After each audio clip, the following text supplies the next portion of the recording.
The date is February 8th, 1996. The survivor's name is Peretz Scheinok, The interviewer is Merl Goldberg. We're interviewing in Chatsworth, California, United States of America, and the interview will be conducted in English.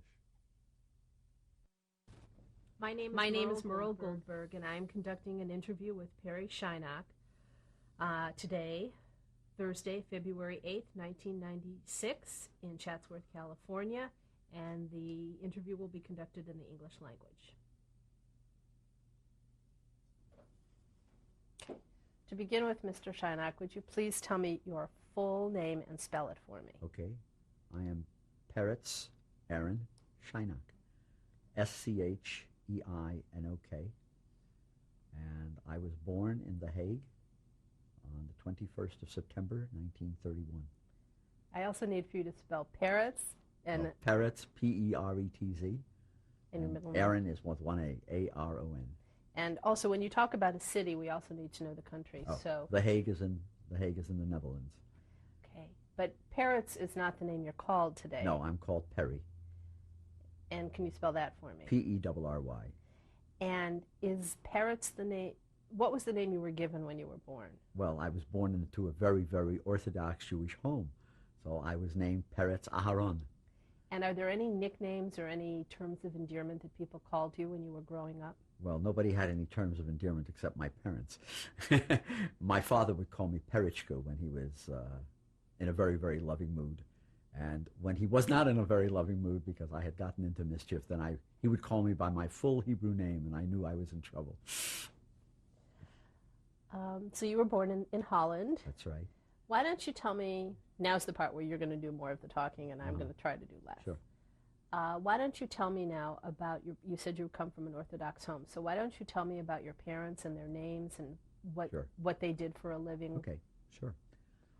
My father's name was Chaim Scheinok, C-H-A-I-M. My mother was Sarah. My father arrived in Holland during World War I, in 1916. He had deserted from the Austrian Army. And what had happened was he was, of course, drafted into this army, and somewhere for some minor infraction he was flogged. And therefore he was stuck into a hospital to heal. And when he was healed, he was told to go join his unit that was now on the Russian front. And my father had no intention of doing that. So he walked all the way from Hungary, which is where he was billeted, all the way to Holland over a period of number of months. He never talked much about that. What he did talk about was what happened when he arrived in Holland. He arrived in Holland and he found a rooming house, and the first thing that happened was that he was robbed. And that was kind of funny, because there he had lived as a deserter through countries. He had traveled through Germany. Obviously, at any time, if he had been caught, he would have been shot, but he took that risk. My father wound up living as a boarder in my maternal grandfather's house, and that's where he met my mother. My mother was at that point, the oldest child.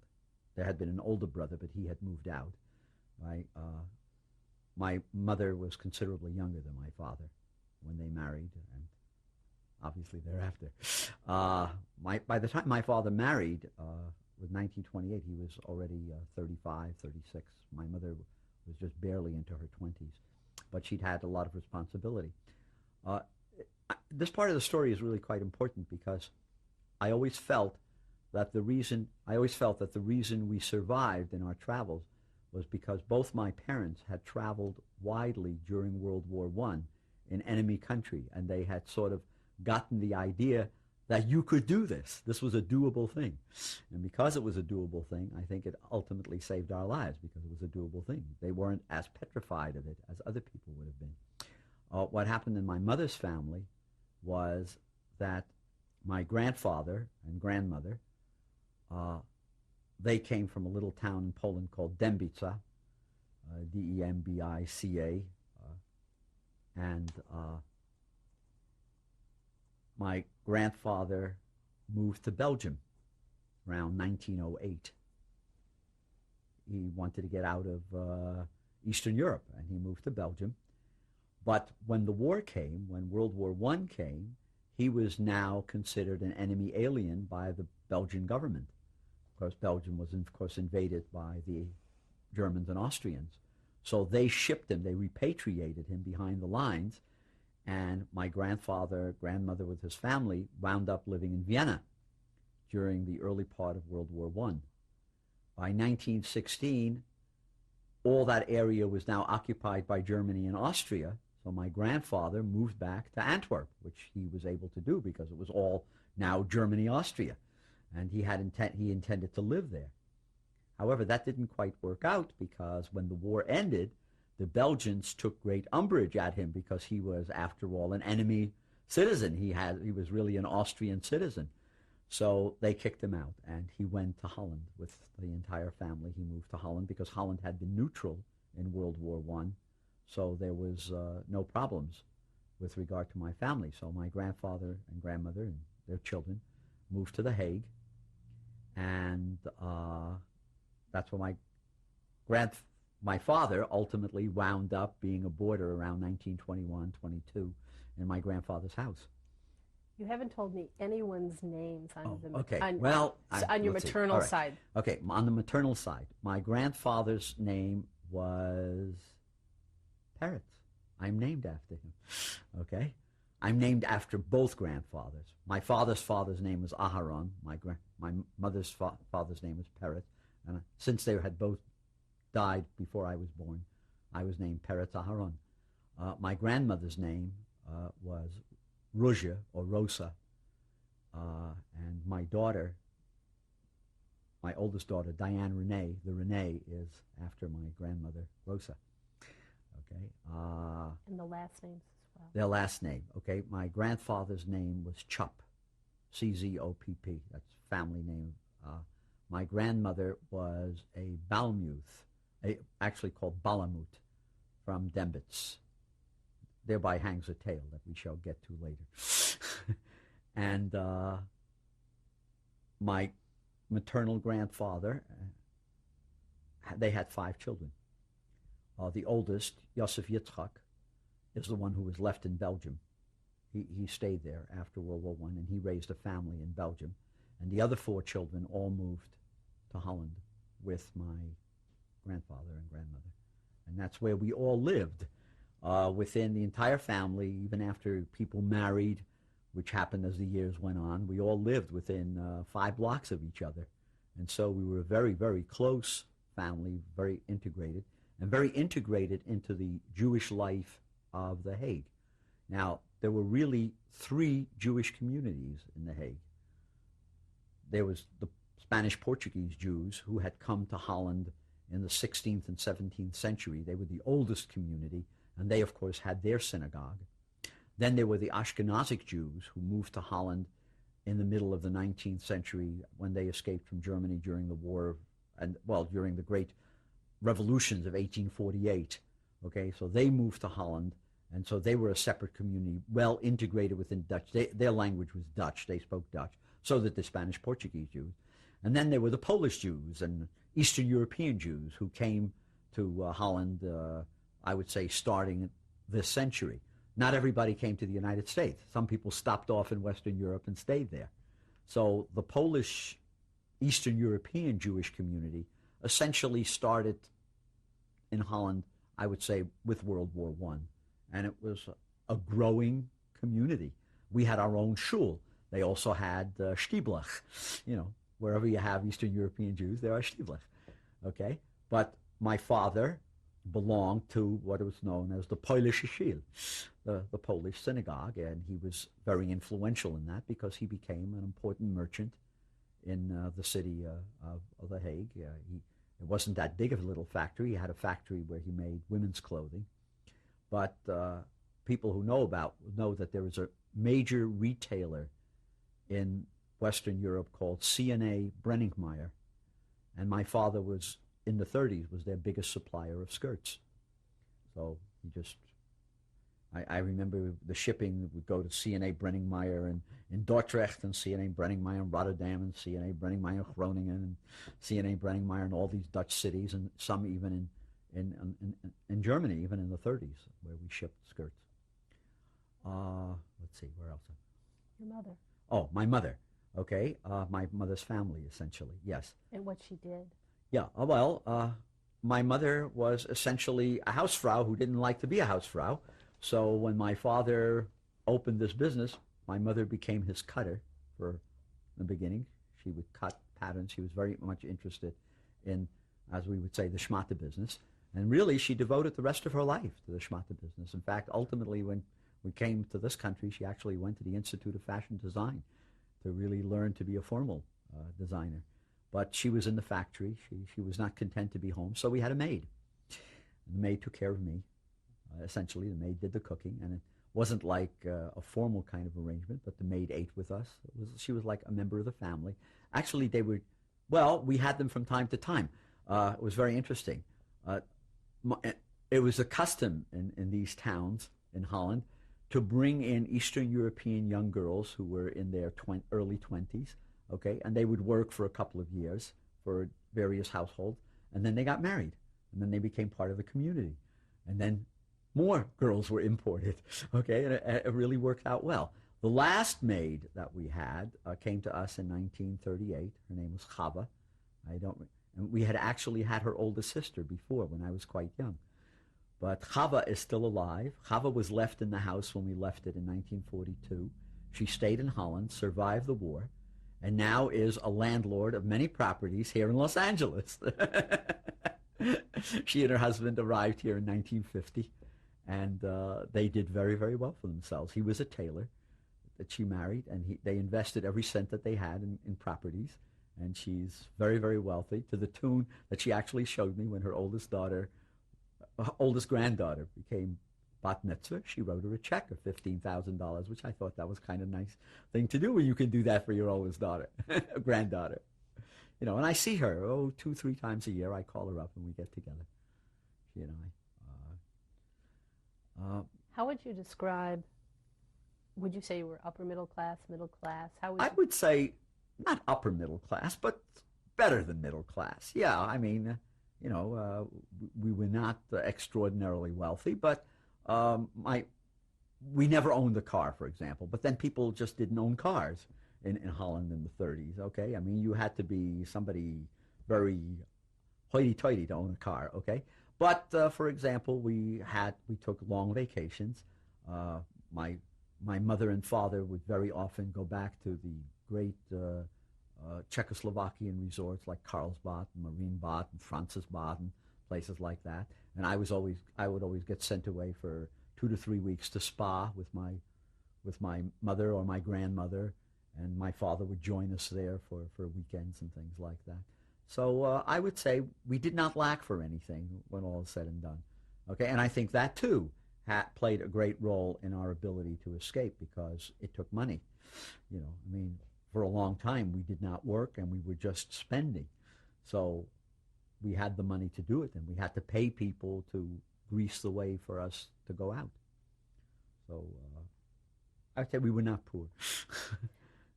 You said you had an Orthodox home, so Right. Maybe you could talk about Jewish life in your home. Well, well, I would say our life was very much synagogue centered and home centered, both.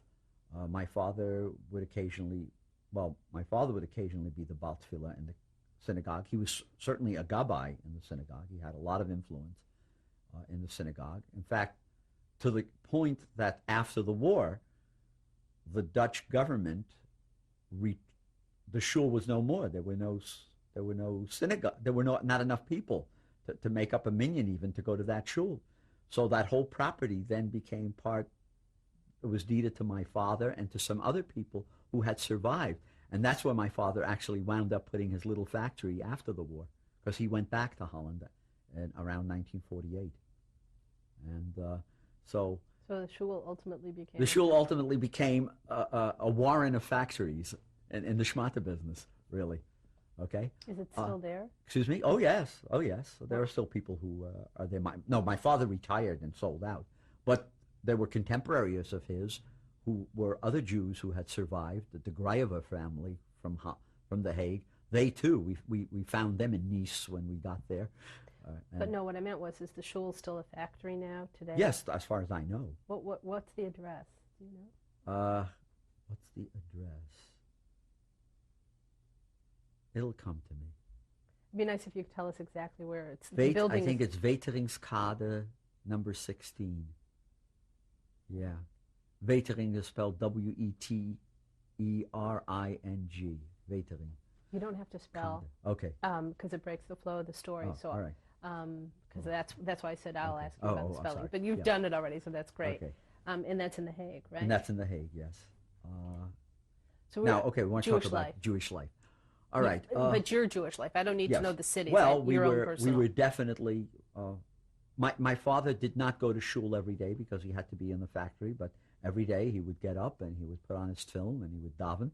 And when I got to be old enough, I had to daven with him. And I did not go to school, although I went to a public school.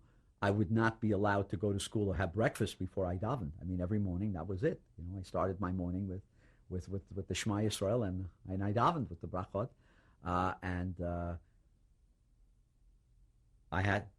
The question was always, did you daven mincha? And did you daven maariv? And Friday night, of course, we would go to shul. Shabbat morning, we would go to shul. We would go to shul in the not in the afternoon, but we would go to shul for Havdalah, for maariv. But in the afternoon, my parents, every Shabbat, took their nap. And then in late afternoon, it was kind of interesting. My father subscribed to 2 intellectual literary journals that would arrive every Friday from Warsaw, which was, as you know, the center of Jewish intellectual life in Europe. And these were Yiddish weeklies. And some of his cronies would come by in the middle of the afternoon, and they would sit there in the twilight, and they would schmooze about the articles and discuss them because they would also get them. And they would reminisce and talk about what their life was like in Poland when they were children. And all that, and what it was like in the yeshiva where they had studied, and things of that nature. On the first day of Sukkot, it was the custom in The Hague in the 30s that everybody went for Kiddush to my house. And just like some other person would have the custom on the second day of Sukkot, and somebody would have the custom on the first day of Shavuot. The people from the Polish shul, of course.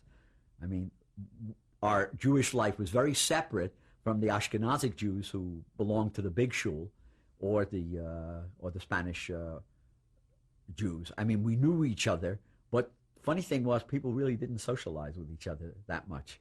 Okay, the Ashkenazi Jews lived their life. The Spanish-Portuguese Jews lived their life, and the Polish Jews were pretty well. Eastern European Jews were pretty well integrated. They would play cards together. They would, they would travel together. They would go to the beach together. They were really the friends.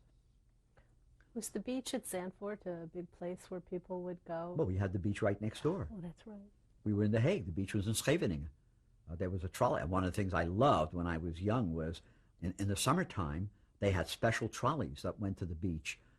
The winter trolleys were disposed of, and they now had open air trolleys. And there were only 2 trolleys that were open air, and they would, the line 8 and line 9, I remember that very vividly, and they went to the beach. Okay, and so the beach was a big sport, and part of our activities, for example, as I said, before Purim, it was my job to bring shlachmanot to the relatives and to the friends. Okay, my mother and the maid would prepare them in the little packages, and I would schlep them around. Not, of course, when I was too young, but those are my memories when I'm 8, 9, Since your family was very comfortable, I guess is a good way to say it. Yes. When it came to Shabbos or even other holidays, like on Shabbos, did your family take tzedakah, or did they take food to poor people? Did they ever do anything like that? Well, yes, but there weren't too many poor Jews in The Hague, really. There was one very, very poor family that lived up the street. I remember that quite well. They had lots and lots of children, okay, and they were ragged, and every once in a while they would be orchim in our house for Shabbat. Yes, my father would take them in, and other people would take them in from time to time. Yes, and let's see. And your mother your mother would obviously light candles. Oh yes, my mother would light candles, and whatever happened to the candlesticks? Ah, that's an interesting story. My father brought back a very special 5, very large, that he had gotten in Poland in 1934. He brought it back. Candlestick holder, 5 with 5 candles. So it would hold 5 candles, all silver. It was about this big, and it had the centerpiece in our house. And my father was able to recover it after the war. I have no idea how he did it, but you know what? It wound up in our house, in our apartment in New York, in the 50s. Where is it now? Well, I guess my mother took it down to Florida after my father died, and she retired there, and she remarried, and I lost really contact. Oh, because you have no brothers and sisters. I have no brothers and sisters, no. And at a certain point in my life, I really lost much touch with my mother, too. So that candle... She went her way. But the candlesticks you didn't take with you, like some people, if they... No, there was no way. But believe it or not, my mother got it back. And I suspect it had something to do, now that you ask me, I'm going to ask Chava. Chava would be the person to know, because she's the person who was left in the house, and she was left in the house with that candlestick. So if something happened to it, she would have known what to do, and we got it back. That's the most amazing thing. Seeing as that your mother worked with your father and your life was fairly comfortable, how were preparations made for Shabbos? Was your mother did your mother participate in those? Nope. The maid did everything. She was taught when we hired a maid, my mother would take 2 weeks or 3 weeks off from the factory, and she would train her so that the maid would know exactly what to do and how to do it. And after 3 weeks, if she didn't cut the mustard, she disappeared. We'd get somebody else. But if she cut the mustard and knew what she was doing, she would prepare for the Shabbat, and she would do it all, really. My mother, the truth is my mother was a terrific cook, but she hated to do it. And the reason she hated to do it was, as I said to you, she was the oldest of 4, because the oldest brother was left in Belgium. And she was 10 years older than her younger siblings.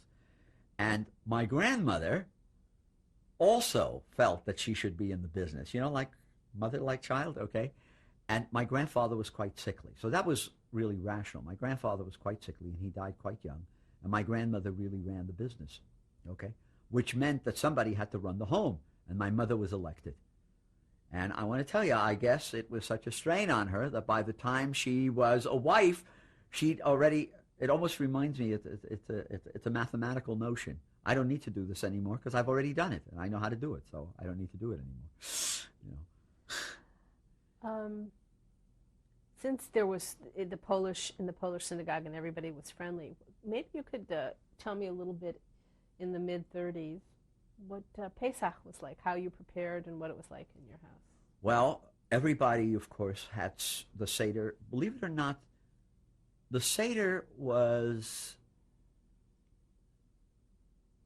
not done for the entire family. If there was someone who was a head of family to conduct the Seder, he conducted his own Seder, okay? So in my family, my father was really the head of the family in a way. So there was my father and my mother, and as long as her sisters were not married, they would attend our Seder. And my grandmother, since my grandfather was dead, he would attend the Seder. She would attend the Seder. But she had a younger son, and he was already married, so he ran his own Seder. He really never attended our Seder. And once the sisters got married, then they would conduct their own Seders, and they did not really participate in our Seder. Now, the Seder itself, there was lots of singing. There was lots of singing in my house. My father had a wonderful, wonderful voice, and he loved to sing Zmirot. He came from a Hasidic tradition, okay? And my house was always filled with music. My father's favorite nigun was a Hasidic nigun called Yedid Nefesh. Can you sing that? Did he say? Yes, he can. Can you sing? Yes, I can. Would you? Would you like to hear? Sure. Yedid Nefesh of HaRachman Mishoch Erzonecha Mishoch Avdecha Erzonecha Yarutz Al avdecha kemo ayal yishtachave el mul hadarecha. It could go on for a long time. That was beautiful. But there was lots of singing, lots of nigunim from the shul that like he would, as he was doing work, he would hum under his breath. One of his favorites was "V'taheh libeinu li'avdecha b'emet," that we actually sing in Ashkenazi shuls today. And so there was really lots and lots and lots of music. My father was very musical, totally untrained, but when I was quite young, he started me on violin lessons, and he would just love to pick up the violin and fiddle. He'd never had a lesson in his life, but he had terrific ear. And it actually culminated with my oldest daughter, who is incredibly musical and who has perfect pitch. Somebody must open the door because of you. Okay, just keep going. Yeah. And she has perfect pitch.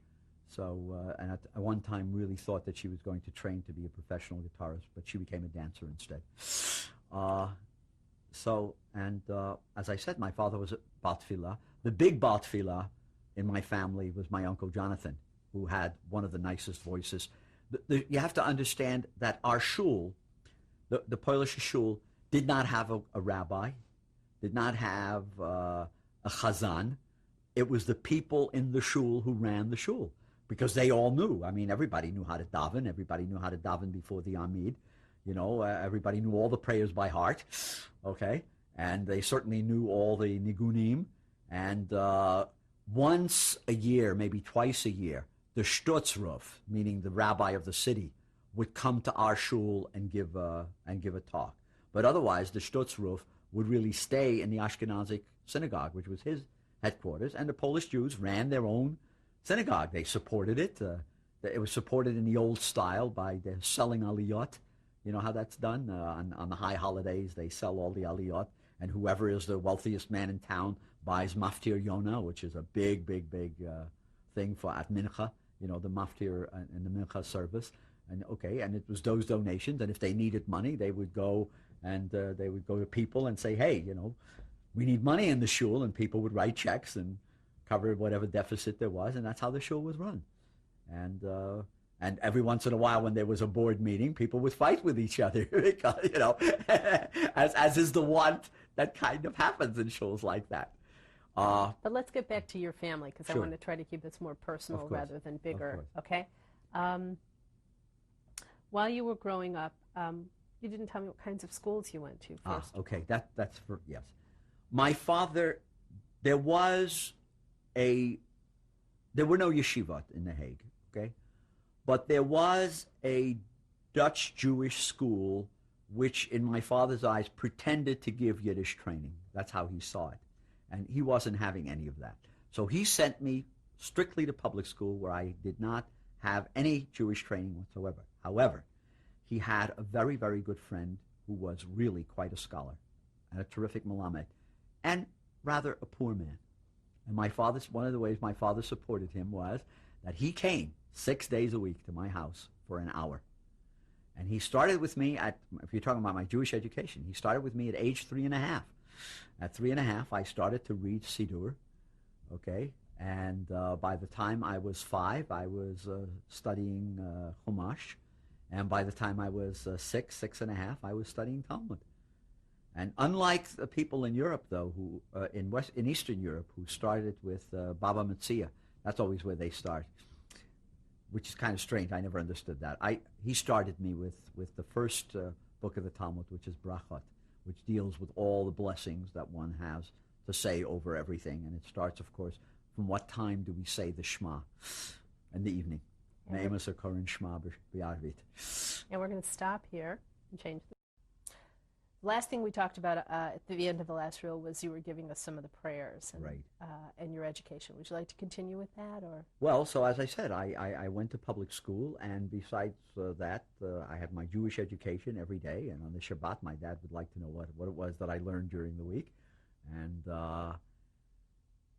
in addition, when I was about 6, I started violin lessons. And that was quite interesting, the violin lessons, because it showed that my family had great confidence in me as a kid, because the violin lessons were across town, and only the first 2 years did the maid take me by trolley car. And after that, I was on my own. I actually would travel after school, which was way over on the other side of the Hague, to my professor. I had a professor. To my professor's home, where I got twice a week, I got an hour's lesson. And I remember that I had gotten to the point where I was studying the fifth position on the violin, which means I was getting to be quite an advanced student for that time. But, you know, through all this, there was something very disquieting that was happening. And I remember the disquiet from the time that I was about 5 or 6. We had, of course, a radio, like everybody did, who I guess was in our means. And mostly the radio was used for entertainment and music, but there was a lot of news. In Europe, you get the news quite frequently. And since we're in Holland, we not just get, countries are very small over there, and so we don't just hear Dutch radio, we also hear German radio, we hear Belgian radio, and sometimes English radio, okay, because these countries, the distances are very, very close. And from the time that I was around 5 or 6, I remember Sunday afternoons, there was a real downer in my house, and that would be when Hitler spoke, because his speeches were, of course, broadcast through Germany, and since the bandwidth knows no bounds, it would reach into our house in Holland. And my parents understood quite well what he was saying, and they were listening very intently. And I remember my mother saying very often to my father, "Chaim, we're going to have to leave, because this man is going to wind up killing us all." And that was my first memory of her saying that. And I must have been about 7 when I heard that. And before that, I mean, you just heard it. He was so guttural and so strident that all you heard was just this crazy noise, coming over the radio, and then this fantastic cheering, all the Sieg Heils that were associated with every time he stopped to breathe, But I did not understand what he said, but my parents obviously understood quite well. It was interesting, my father's response to this was almost like a historic one. Well, Holland was neutral in World War I, and he could see no reason why it wouldn't be neutral in World War II, and so therefore he saw no reason to run away. But interestingly enough, there were friends of ours who took it to heart, and in 1938, a very large family from The Hague that was very, very friendly with us and belonged to our shul picked themselves up, and they could not get American visas, but they moved to Chile. They moved to Valparaiso, Chile. And obviously they survived the war then. I met their children many years later in Holland after the war when I visited my dad. You talked about the radio. Did you go to movies at that time at all? I mean, because if you did, were there newsreels? Did you see children? See, movies in Holland were not for children. They had movies that you could go to if you were at least 14, and then there were movies that you could go to if you were at least 18. And there were Shirley Temple movies that you could go to. At my age, yes, there were Shirley Temple movies. But my parents were bored by them, so they never took me. But what happened is that once a week I would be taken to the newsreel, actually, and there would be newsreels, and there would be cartoons, and there would be a cartoon show. And interestingly enough, in my father's business, his salesman would take me. Once a week he would take me to the movies. And I was not really ready for the movies in a way, because I saw a movie at that age. I was 8, which was the most frightening movie I had ever seen in my entire life. You know what that was, don't you? The Wizard of Oz. Scared the living hell out of me. I mean, those monsters, and at the end of the movie, when Judy Garland gets caught by the Wicked Witch of the West, or the East, whatever it was, God.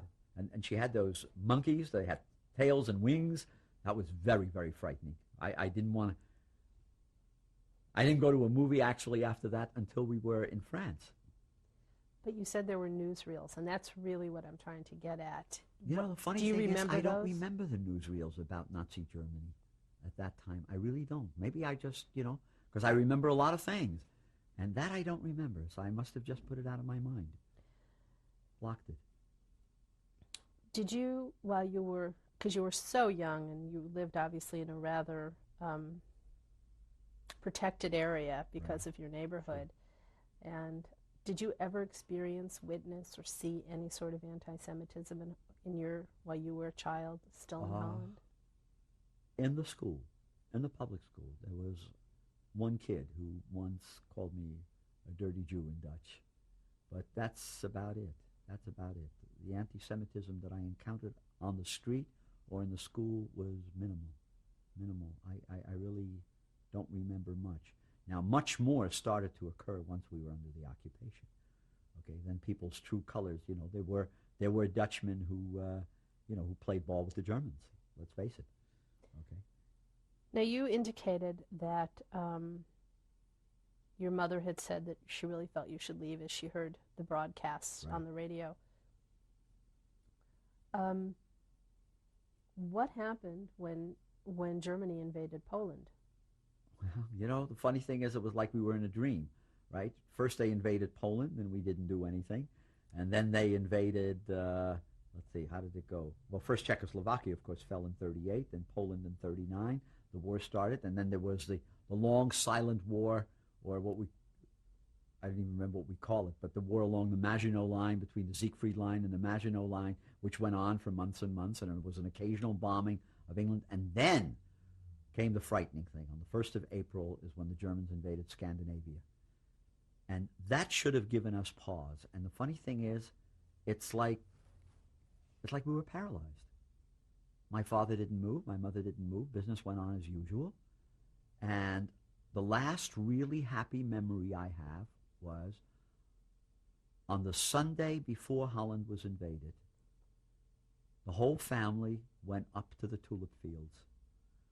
Okay? The tulip fields were about, 30 kilometers north of us and north of Leiden. And my uncle had a car, and he and his wife and the other two sisters and my father, my mother and I, we all traveled up there through the tulip fields, and we picked tulips.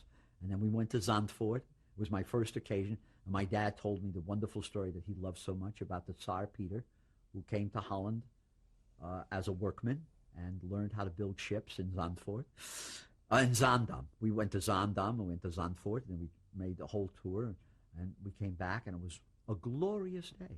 The glorious day is probably the last really wonderful day that we had in Holland that I remember as a family. We joked around and we sang in the car and we had a great, great time. And then the week went on, and then we woke up Friday morning, right?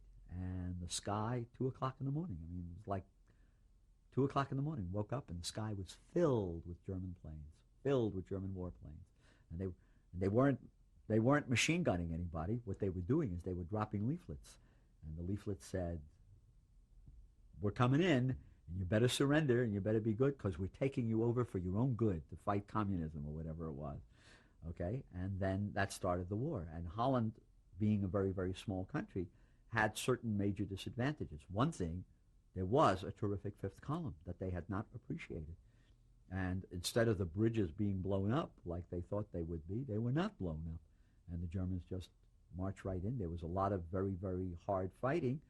But on Tuesday, the Germans bombed Rotterdam flat. And I remember that day very well, because my dad and I, see, what had happened was once the war started, people sort of always congregated in garages because they didn't want to be bombed. They were afraid of bombing. Not that these 2-story or 3-story houses could have done it. Anything, you would have just been buried under the rubble, right?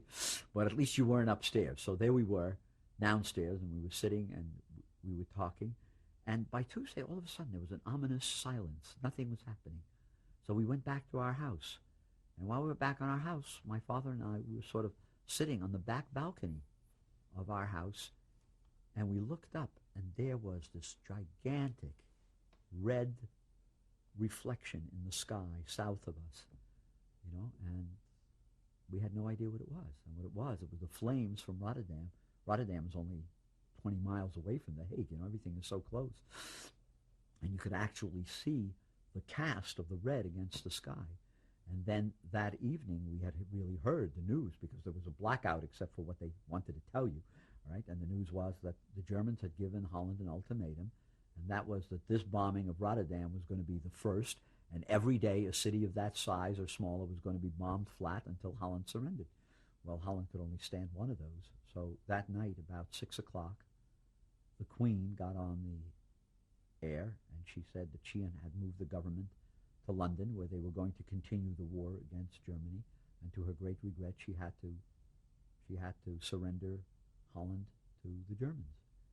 And people, of course, looked at each other in absolute panic, and I cried. I cried like you would not believe. I was the only one who was crying. I mean, other people were just like this, but I cried. And I remembered why I cried. It was interesting, because I cried because suddenly it was very clear to me, wrong though it proved to be, that my parents would not be able to protect me anymore. Because it was now out of their hands. A force much, much greater than they had come into our lives, which was going to dictate as to what was going to happen. And I would no longer be protected. And I understood that. And I understood that. And the amazing thing was that I was wrong. Because we did figure it out. I have a couple questions I want to ask you. First, we should be very clear. I know who the Queen was, but what? Queen Wilhelmina. Queen Wilhelmina. She was our Dutch queen, and we thought of her as, like a member of the family, really. She had been Queen of Holland since 1898. And in fact, 1938, when I was 7 years old, was her 40th Jubilee. It was a tremendous party. Do you remember that? Sure. Where were you? I was in The Hague. There were parades. There was everything. It was fantastic. Was school called off? Oh, of course. Well, the thing about Holland was that you have to understand, Holland was really tied into royalty. And every time there was a royal princess that was born, school was off for a day or two. And her birthday then became a national holiday. And there was no school on the princess's birthdays. Okay? And we had several kinds of holidays in Holland. One of the big holidays that we would have is in the wintertime, when the canals would freeze over and we would get the afternoon off to go skating on the canals. Did you go up to Leiden or up to... I have not been really to Leiden much. A big treat for me was when my parents would take me to Amsterdam for the day. That was a big treat, because Amsterdam was such an exciting city. I mean, and it had this really great big Jewish section and the most wonderful Jewish delis, that you could possibly imagine. And what was exciting was that you would go for a broodje met vlees. That meant a little sandwich with meat, but it meant deli.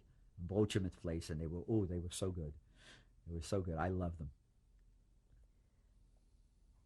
And also, I wanted to ask you if you remember this, because of the Blitz in England. Do you remember the planes going over to England? Do you remember? I mean, you were so young, but do you remember? No, no. What I remember most about it was once the Germans invaded and took over.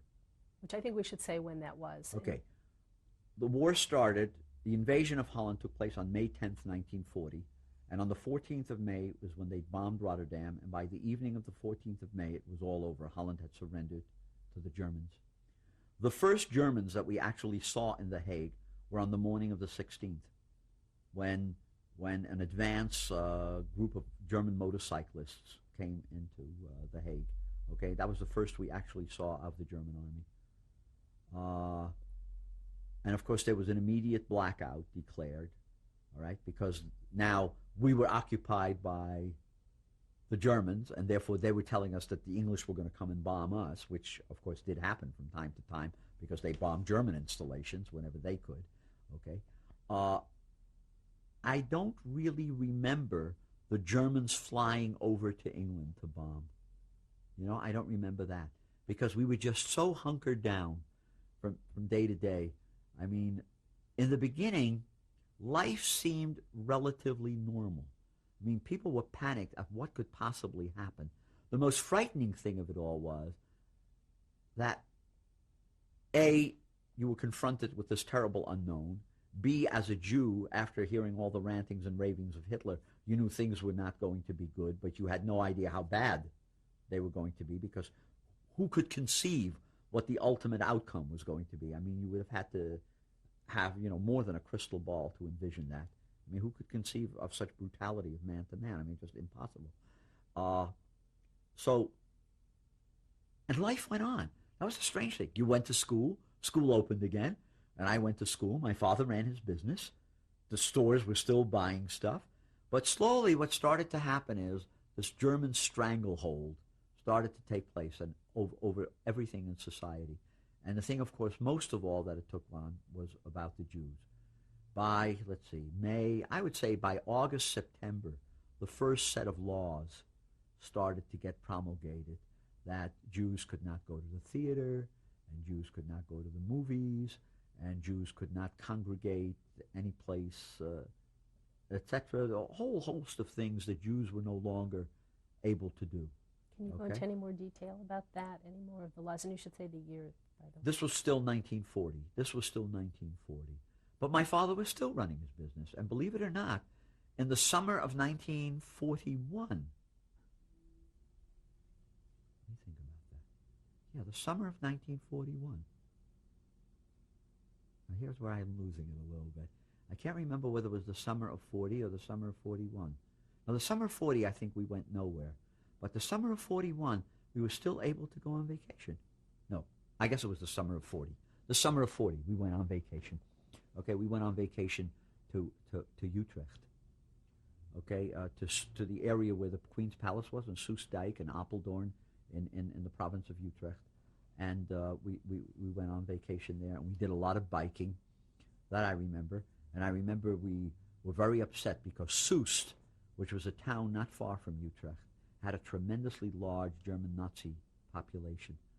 And Soest was totally covered with these great big swastikas everywhere.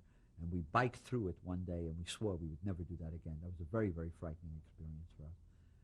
But when we came back, that's when the problem started. There was a man who came into our house, and he said his name was Fritz Schilder, and he was a Dutchman. And, no, Franz Schilder. And he told my father that the German government, since he had been a member of the Dutch Nazi Party, the German government had rewarded him with my father's business. And he immediately went to the telephone and called the bank and called all the deposits where my father had his factory money and froze everything under command that he had from the German Wehrmacht. And my father now was a workman in this man's employ. He now owned our business. Now, of course, he didn't know much about running it, so he allowed my father to run it as his manager for several months. Then after a while, he didn't want to be bothered with it because he thought eventually he'd sell it all off. And he didn't just get one, he got several businesses like that. And the nice thing about it was that he saved our life. He saved our life because he was the most prized son of a bitch that you could possibly imagine. And he really rubbed my father's nose in it. And he did such a job that my father finally got the idea that, yes, we had better get out of there. Okay, we had better leave. I mean, that really came through to my father.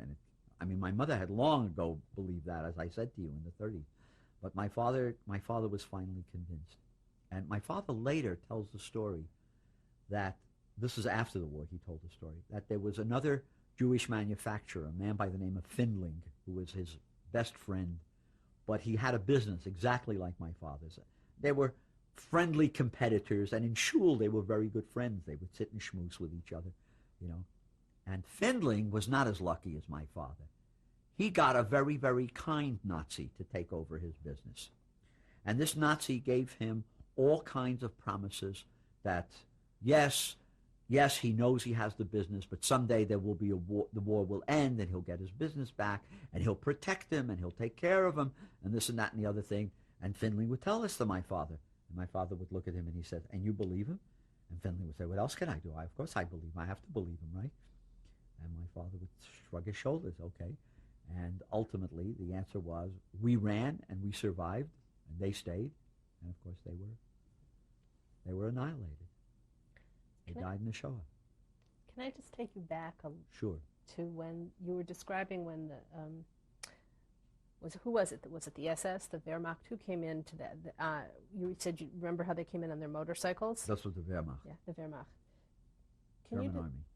Can you describe for me how you felt? Can you paint me a picture? Because I think You mean that how I felt as a person? that you saw what you saw as those motorcycles, that first battalion men. The first German men, you mean? Yeah.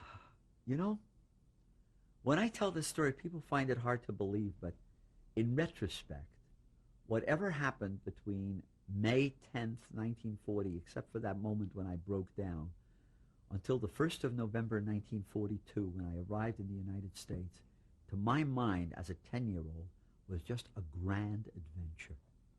It was the most incredible adventure. If I had to put it in perspective, I would say the rest of my life was in black and white, and this was in Technicolor. You know, this was in bright Technicolor, because I was a kid. A kid cannot possibly imagine torture. A kid cannot possibly imagine the horrible things that could occur to you under those circumstances. Things are just different. You live from day to day, okay, and you see things that are happening around you. You don't understand the consequences of them, all right? I mean, maybe intellectually, if you really thought about it long enough, you would. But you're so, at the moment, you're so hung up with your life. Your life seems to be going on. You're going to school. You're taking violin lessons. The Rebbe is still coming every afternoon, and you're learning Dikduk and Chumash and Gemara. You know, your life hasn't changed. I never went to the theater. I never went to the movies. Okay, by summer, yes, I couldn't go to the beach. Okay, that was a change in my life, right? And instead, there were Germans around, and my parents would say to me, well, at the end of the block, you know, there was a little post that they had, don't go near it. Okay, so I didn't go near it, except, of course, when I had the natural curiosity of other kids. And all the kids had that curiosity, and we did go near it, you know. And when my father heard about this, he blew a stack. He absolutely blew it. He was furious with me. And, of course, okay, after that, when I realized how angry he was, you know, how angry that had made him, then I never did it anymore. You know, I went out of my way. Now, what did change after a while was that early in 1941, all the Jewish kids were removed from all the public schools and now went to a Jewish school. And, of course, the answer to that were Jewish teachers. And I didn't understand that the purpose of that was that at the end we would be there for them to grab when and if they wanted us. But then again, it was school, and it went on. Only now it was a Jewish school, and all the kids in it were Jewish, and the principal was Jewish, and the teachers were Jewish. Okay, but it was still school. The way school went on in Holland, nothing was different. You were still studying history. You were studying science. You were studying math. You know, nothing had changed. That was the hard thing. See, because as long as we were there, except for this fact that this guy had taken over my father's factory, my life basically had not changed. Hard to believe, but it had not changed. Okay, now when it started to change was this. And this I discovered later. When my father realized how terrible things were, and words started to percolate that here and there men were picked up in the middle of the night and disappeared, Jewish men. Okay, and it became very clear that something had to be done. There was a war council in my family, of which I was not privy. I found out about this 25 years later, you know, okay? This war council consisted of my father, my mother, my grandmother. Well, let's start differently. My mother, her two sisters, her brother, their respective spouses, and my grandmother. Okay, so there were 9 people at this council. And the idea was that we had to leave. And my Uncle Eddie, who was married to my mother's younger sister, Annie, okay? She was next in line, Annie, okay? He was a rather unsavory character. My father had not approved that marriage because, after all, here we are in this Orthodox home, etc. My Uncle Eddie rides a motorcycle. Can you imagine a motorcycle in The Hague in 1937? You know, that didn't sit well with the Orthodox community at all.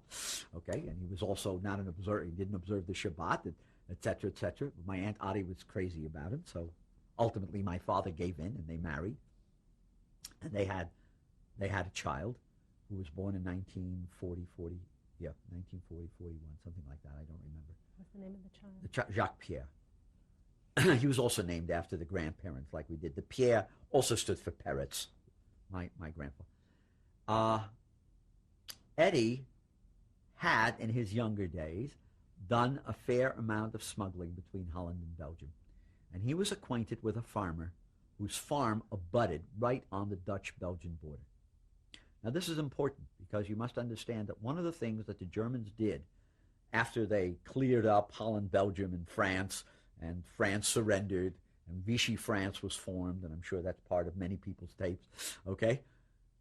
They took and made Holland into one administrative unit, and Belgium and northern France into another administrative unit, which meant that it was very difficult. The Germans, even though they had occupied everything, they ran it as if they were two separate countries. And so to go from Holland to Belgium was a big production. You had to have the right papers, you had to have this, you had to have that. And in the meantime, of course, they had come out with this business that you had to get your passport stamped with the J. Okay? So, where was I? The farm? Oh, yes. So he knew this Dutch farmer. His name was Suikerbuik. And he said, it was kind of a cute name, meaning sugar belly. And Eddie said that he could figure out a way that could get us from Holland to Belgium. Once we were in Belgium, we still had family in Belgium. And maybe we could stay there for a little while and then figure out our way to work southward. Now, you see, there were two ways that we could have escaped. One way was to cross the channel into England. But my people were not a seafaring people, and we had no business with the fishermen. We had never dealt with them, so we would have no way to do this. On the other hand, people in my family, as I told you, had traveled on land in enemy territory in World War I. My father had done what he did. My mother's family had done what they did. So that idea was not foreign to them. Okay? They thought that they could do that. But there was a problem. The problem was the following. My grandmother. My grandmother, by today's standard, was a relatively young woman. She was in her early to mid-50s. However, she was diabetic, she was very hard of hearing, and she spoke only Yiddish. She did not speak Dutch. Okay, she only spoke Yiddish. Didn't hurt her when she was in business because she did business with Jews. Okay? But what it did hurt was that we could not possibly take her along on this very long journey without endangering our very lives. And so the children made the decision to leave the grandmother. I want to tell you, that cost them for the rest of their lives. In terms of, I don't think they've ever forgiven themselves for that. It is a subject which is never broached, never spoken about. Okay? Nobody even dares talk about it. The consequence was that the son, remember there were 3 daughters and a son? The son said, someone must stay with Ma, and I'm going to stay. And thereby, of course, what he did was he ultimately sentenced himself and his wife and his 3 children to death. Okay? Because what happened is, and I'll take you to the end of the story, although it's got a long way to go, everyone who ran survived, and everyone who stayed died. It's just that simple. That's what happened. And that fateful and fatal decision was made one evening around September or October of 1941. 1 or 2? 41. Okay?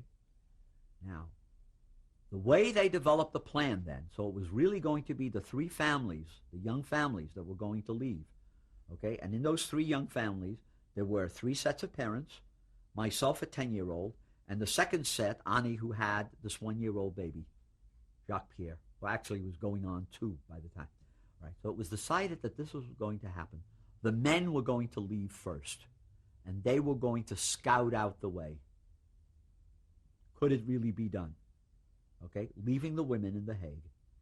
And if they made it to southern France, that once they were there, they would figure out to send somebody back from the underground, people who made money this way, as a guide to bring the women down. And we're going to stop here. Okay. Why don't you just say what you just said? Oh, okay. The only thing that really happened is there were no armbands yet at this point. But what did happen was that every Jew, well, everybody in Holland had to have an identification card, which the Germans issued, and the Jewish identification cards had a J marked on it, so that you identified yourself. If they said Papieren, you had to show your ID card, and it would show the J, that you were Jewish. I know you were telling about the the plan for the escape. Right, the plan for But the there's escape. something very personal I want to know about you because you were still so young. Right. Were you attached at all to anything in the house, any toys especially that you knew you were going to have to, that you knew you might not be able to take? Was there Well, I didn't know. You know, the whole thing came to me as a total surprise. Nobody told me we were leaving. Nobody. Okay? Because they were afraid that there I was a kid. If I knew, I would blab it. Kids blab. You couldn't blab. I mean, the one thing that you understood under occupation was that the walls had ears. We had a man who was our Shabbos guy. You know what a Shabbos guy is? He was a Dutchman who came every Friday night and put the lights out and put the lights on and Shabbat, etc. He had a son who belonged to the Nazi party. His son betrayed him. The son betrayed the father. That's the kind of viciousness that the Germans perpetrated. So one of the things that you understood was that whatever you knew, whatever your secret was, you kept it. There was no way you were going to, and you certainly weren't going to tell it to a 9 or a 10-year-old kid, especially a 10-year-old kid who's very vocal and who loves to talk like I did, as you can tell. Were Jews, So, at that point, did you notice were any Jews disappearing? no, I didn't know of any, but I had heard of that. And that was getting to be very frightening and very disquieting. But what really happened was my father disappeared, right? I mean, he came, they had made this decision, and on the 1st of November, he was gone. And so were his brothers-in-law. All three of them were gone. And so was a friend of the family's who was also gone, okay? And nobody spoke about it. And I would say to my mother, "Where's Papa?" I said, "Don't worry about it." But she worried.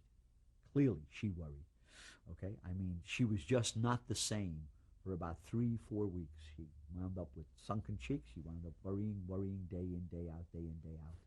And then one day she was cheery again.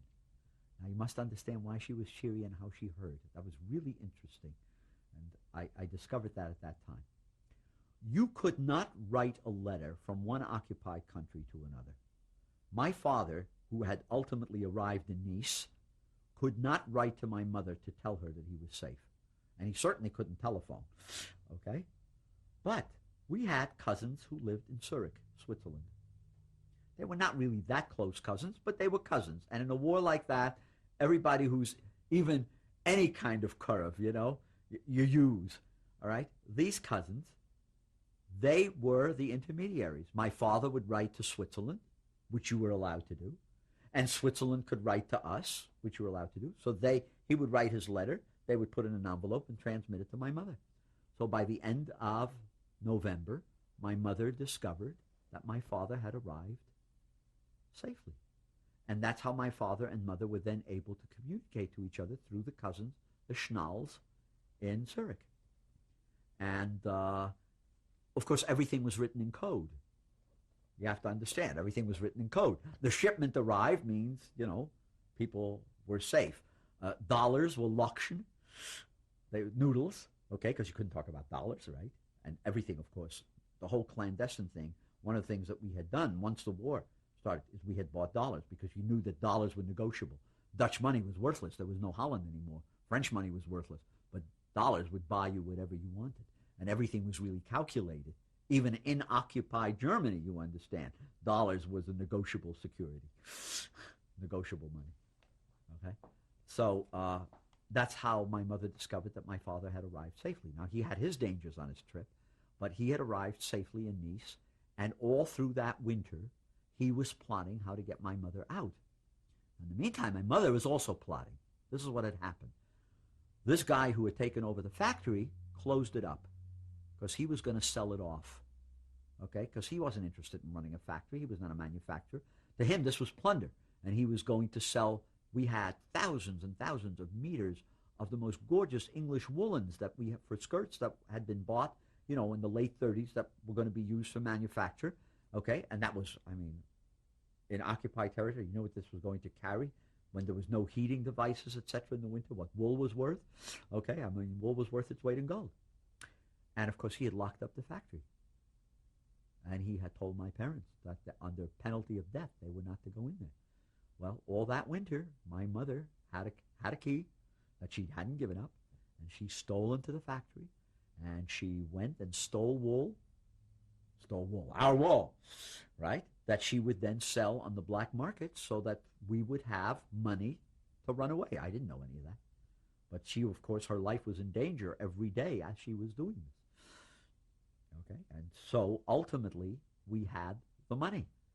And ultimately, what I didn't know, around the middle of March, this woman arrived in The Hague, a French woman, who had papers and who had been sent by my father and the other two men who had arrived in Nice. They had paid her half up front. I don't even know what they negotiated for. Probably in those days some princely sum of, let's say, $10,000, $15,000, which was an unbelievable amount of money. Okay, and they paid her half up front and half on delivery, which is the way things were done, right? If she got us across and saved, she would get the other half. And this woman made a business of it. She did this many times subsequently and survived. What's her name? I don't remember. That's a name I don't remember, you know? Oh, that's a shame. Yes. Now, Was she a French Gentile? yes, she was a French Gentile. And obviously she had connections both in the underground and she had connections among criminal elements. She was a professional smuggler. Okay? Oh, I wish I remembered her name. I don't. You know that story that I told you about that war council with my grandmother? I mean, I didn't know that story until the end of the 60s when I visited my Uncle Eddie in Belgium, and he told me all about it. When I heard it, so many things became clear to me after that, you know, about the way my parents really felt about going back to Holland after the war, the way other people in my family felt, the way sometimes they couldn't look each other in the eye, you know, because they had survived, but at an incredible cost. At an incredible cost. I have a couple questions. Sure. First, again, what was your grandmother's name, the one who they decided? Well, my grandmother's name is Rosa Chop. And she's the one they decided should stay. She was the diabetic, right? She was a diabetic because and you know something? As the trip itself bore out, there were 2 or 3 occasions. If she had been with us, we would have been caught. It really worked out that way. And the other question I have is, you know, oftentimes people lived in the same place where their factory. Did you live? Yes, we did. Actually, we had a 3-story house, and the bottom story was a garage that somebody had, and the first story was the factory, front and back. And on the same story, believe it or not, was our kitchen. Okay? The maid did the cooking in the kitchen and would bring the food upstairs to where our living quarters were on the 2nd floor, which in America would be called the 3rd floor, basically, but over there it was called the 2nd etage. And we had a living room, and I had a room, and there was a maid's room, and there was my parents' bedroom, and there was the back balcony, which at sukkah time was used for a sukkah. Okay, and there was a bathroom with shower and bath. And What was the address? 87 Pletterijstraat, Plettrystraat.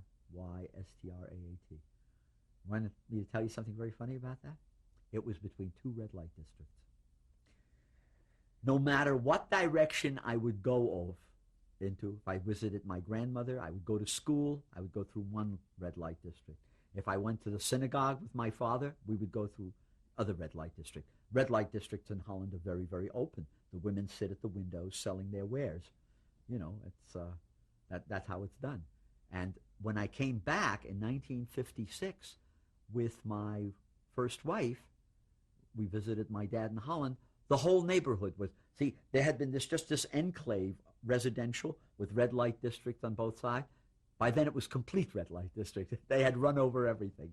My grandmother's house was now part of the red light district. What about your house and factory? That was still not part of it because it wasn't suitable.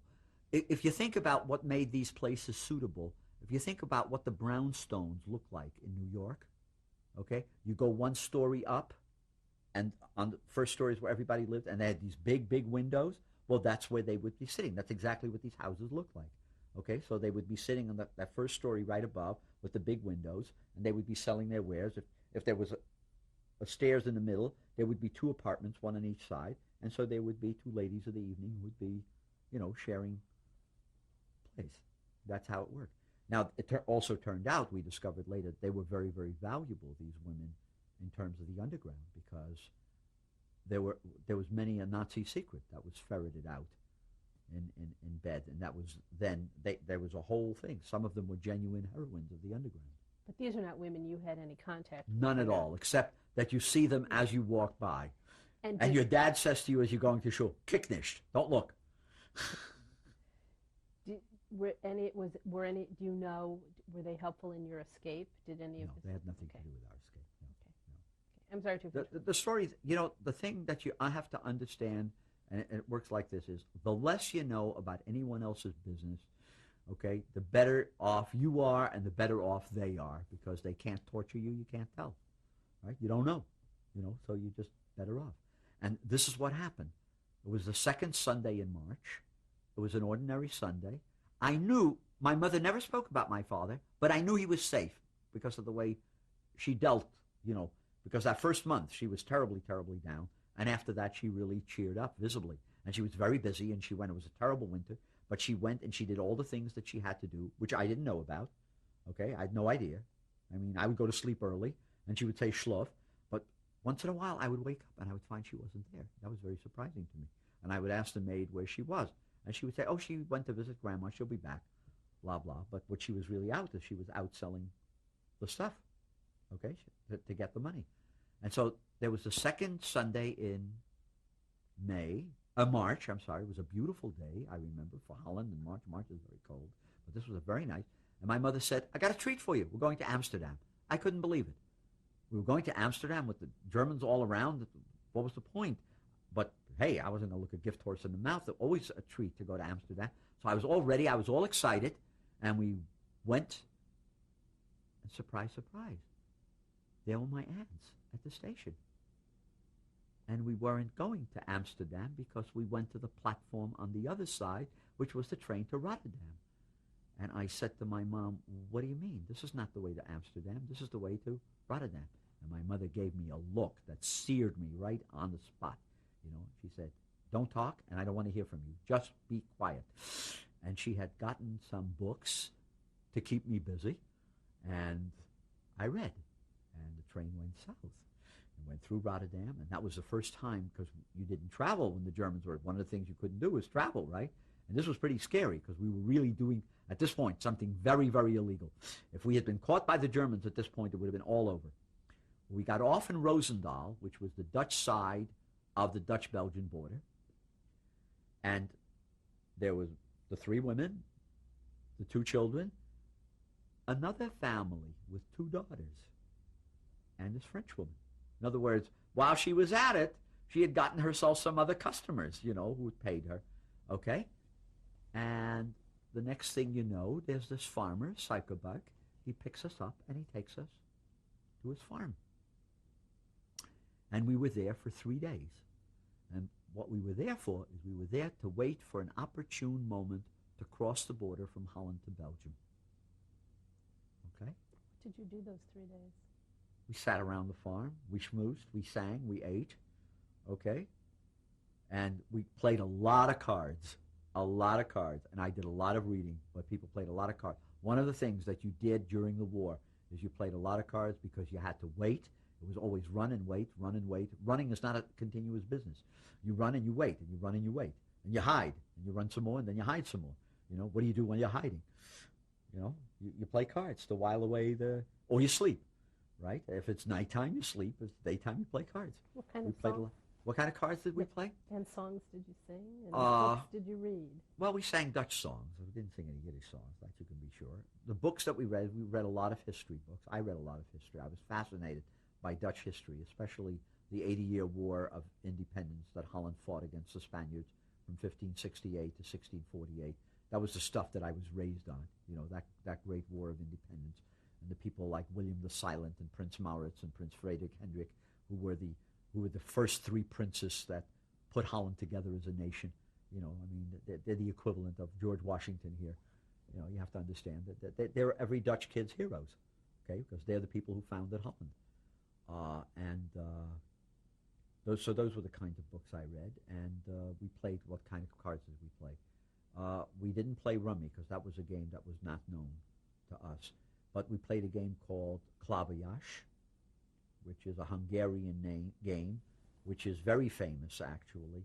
if you read The Adventures of Augie March by Saul Bellow, the first big book that he made a big hit, he tells how his grandmother played claviage with a friend down the street. So it's a big European game. And we played a game called 66. And of course, as a kid, I played war. You know, kids play war. Okay? And that's about it. And we didn't go outside the farm because we couldn't be seen, so we were inside the farmhouse. And it got cold, so you didn't want to be outside. And we ate. You know, it was a farm after all. There was food. And then they packed us up.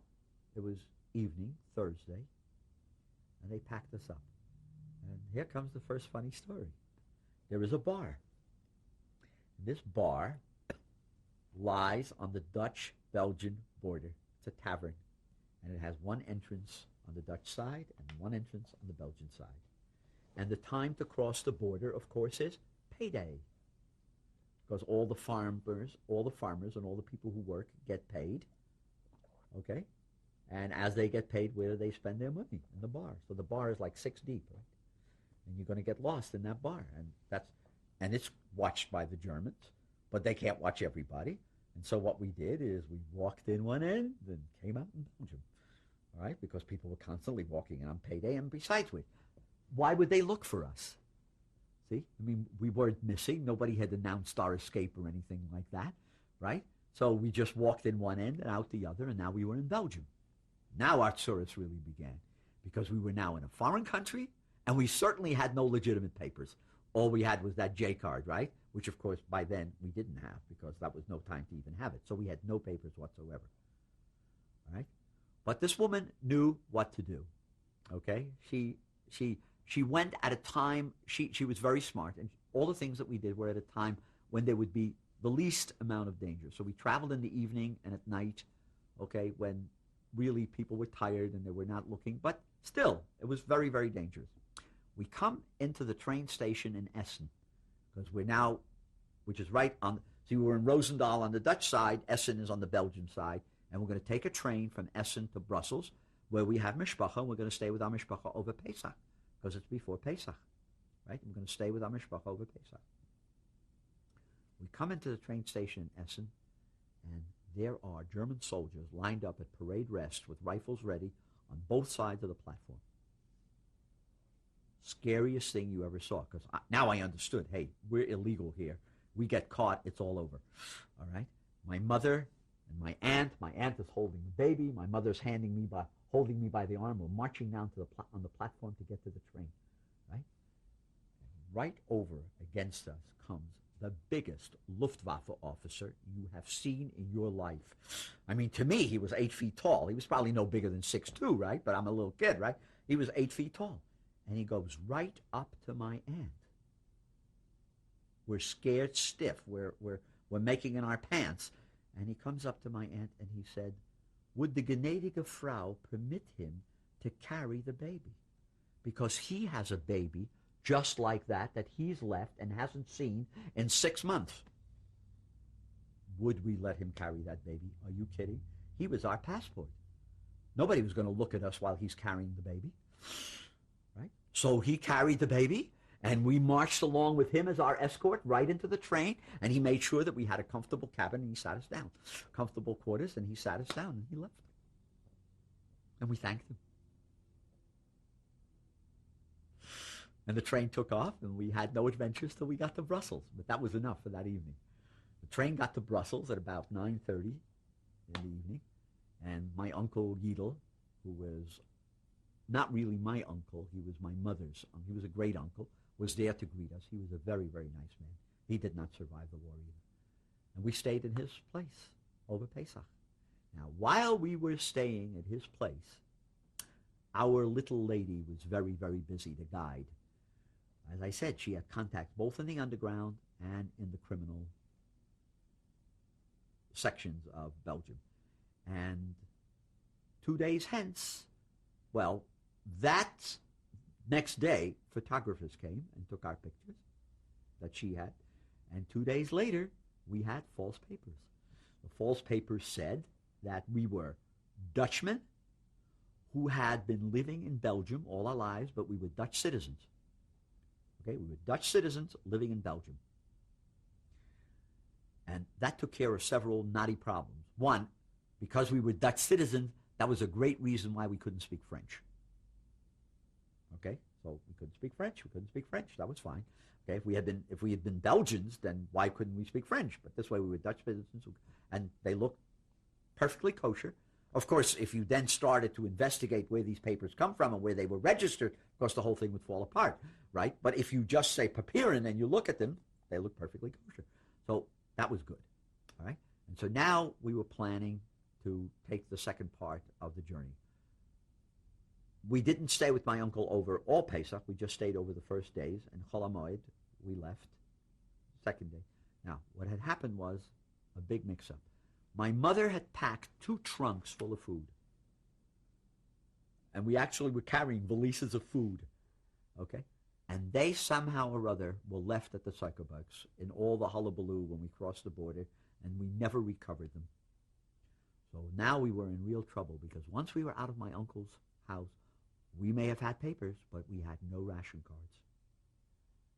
And so that meant we had to survive the rest of the journey on food that did not require ration cards. And believe me, there wasn't much food that didn't require ration cards. All right? So we were almost on a starvation diet, because even if you ate in a restaurant, you had to supply ration cards. If you wanted to eat in a restaurant and you didn't have ration card, you got like a vegetable soup that was water with vegetables. You know, I mean, it didn't have any chicken stock even in it, you know. Now, one of the things was, on this trip, we did not observe any of the rules of kashrut, okay? Our lives were in danger. We were traveling through enemy territory. There was no way we could concern ourselves with issues like this. Throughout the entire trip until we got to Nice, we never ate kosher food. It was not possible for us to eat kosher. Well, with a certain exception I'll tell you about later. But outside of that, we just had to eat treifa food all along. My father did too in his day. Although, my father's friend told me that my father never touched meat. He never touched meat in the entire time that he traveled, in the entire time that he ran.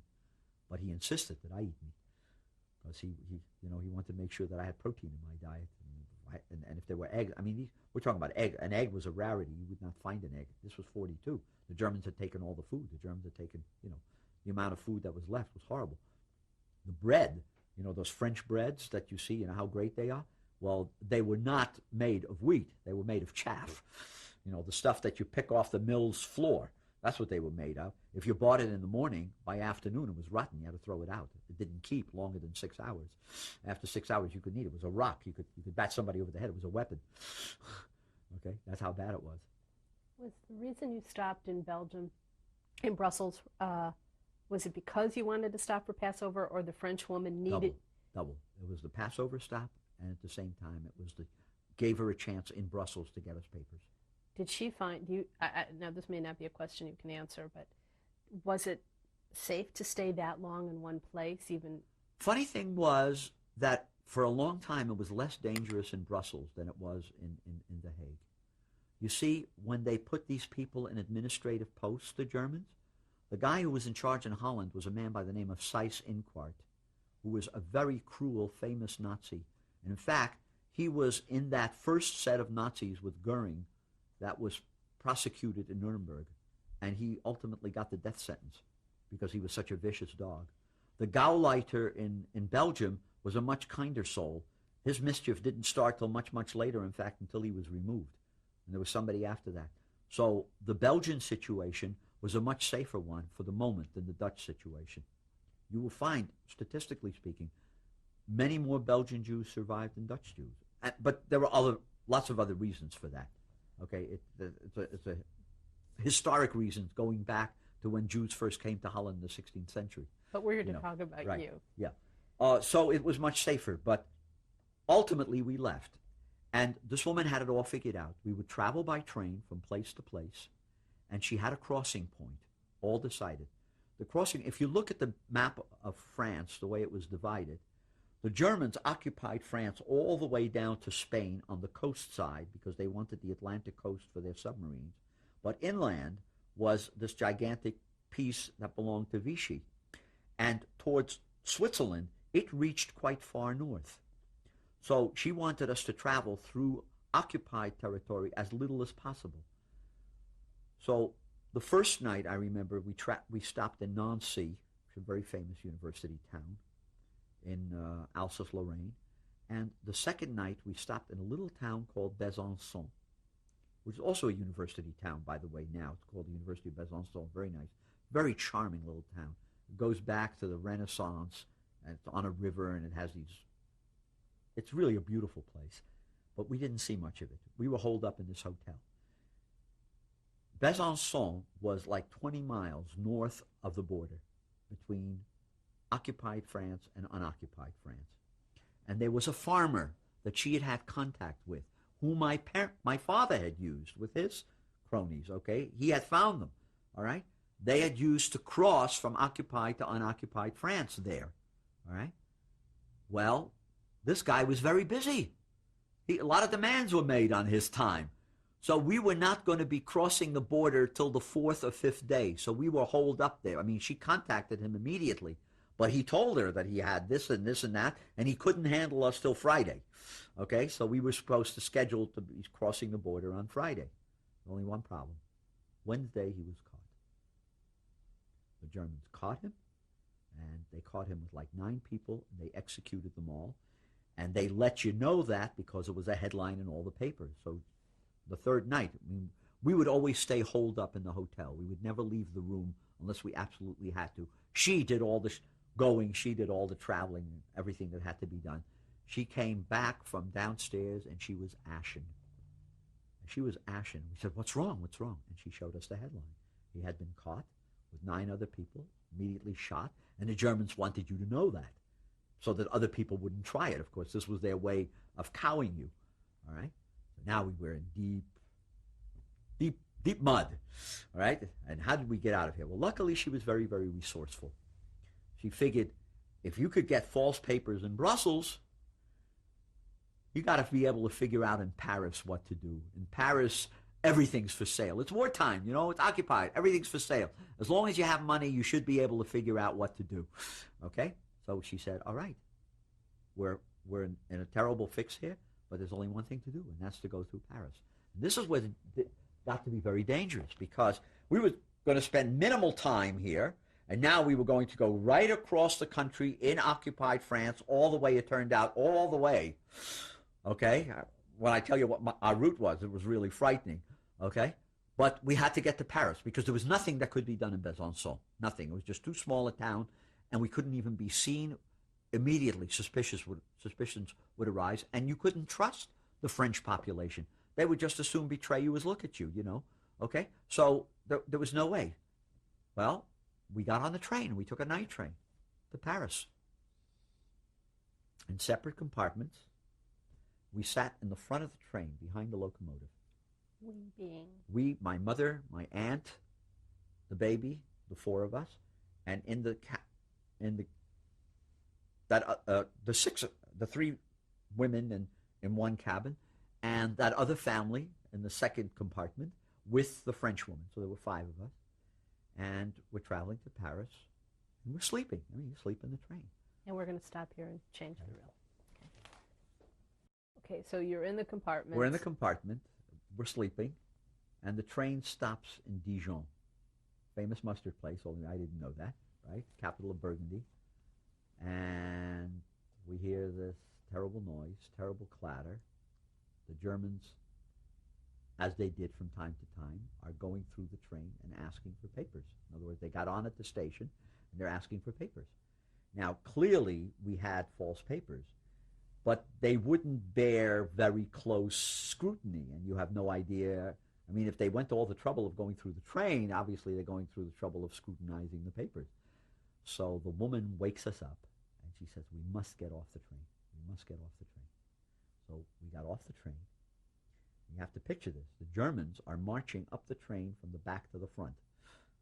Okay? And we got off the train in the first carriage, and we're walking on this pitch black platform, because all of Europe is, of course, all blacked out during the wartime, because they're always afraid that the English are going to bomb, right? So everything is pitch black in the station.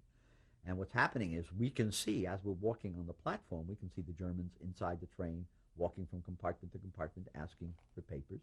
They can't see us because we're in the dark right below. We can see up because they're with their flashlights, asking for papers. So as they're going in the train from back to front, we're going along the platform from front to back. By the time they get to the front of the train, we get to the back of the train, we get back on, they get off, we go right back up the train, back to our compartments, and go back to sleep. Now, if you saw this in a movie, you wouldn't believe it, right?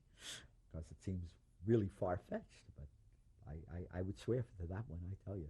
I'll never forget that. I went back to look for that platform many, many years later, but it turned out that I discovered, the train man told me that the Germans, the English, ultimately bombed the station, and the station that I was seeing was a brand new station. It wasn't the station that we had been on, the platform we had been on.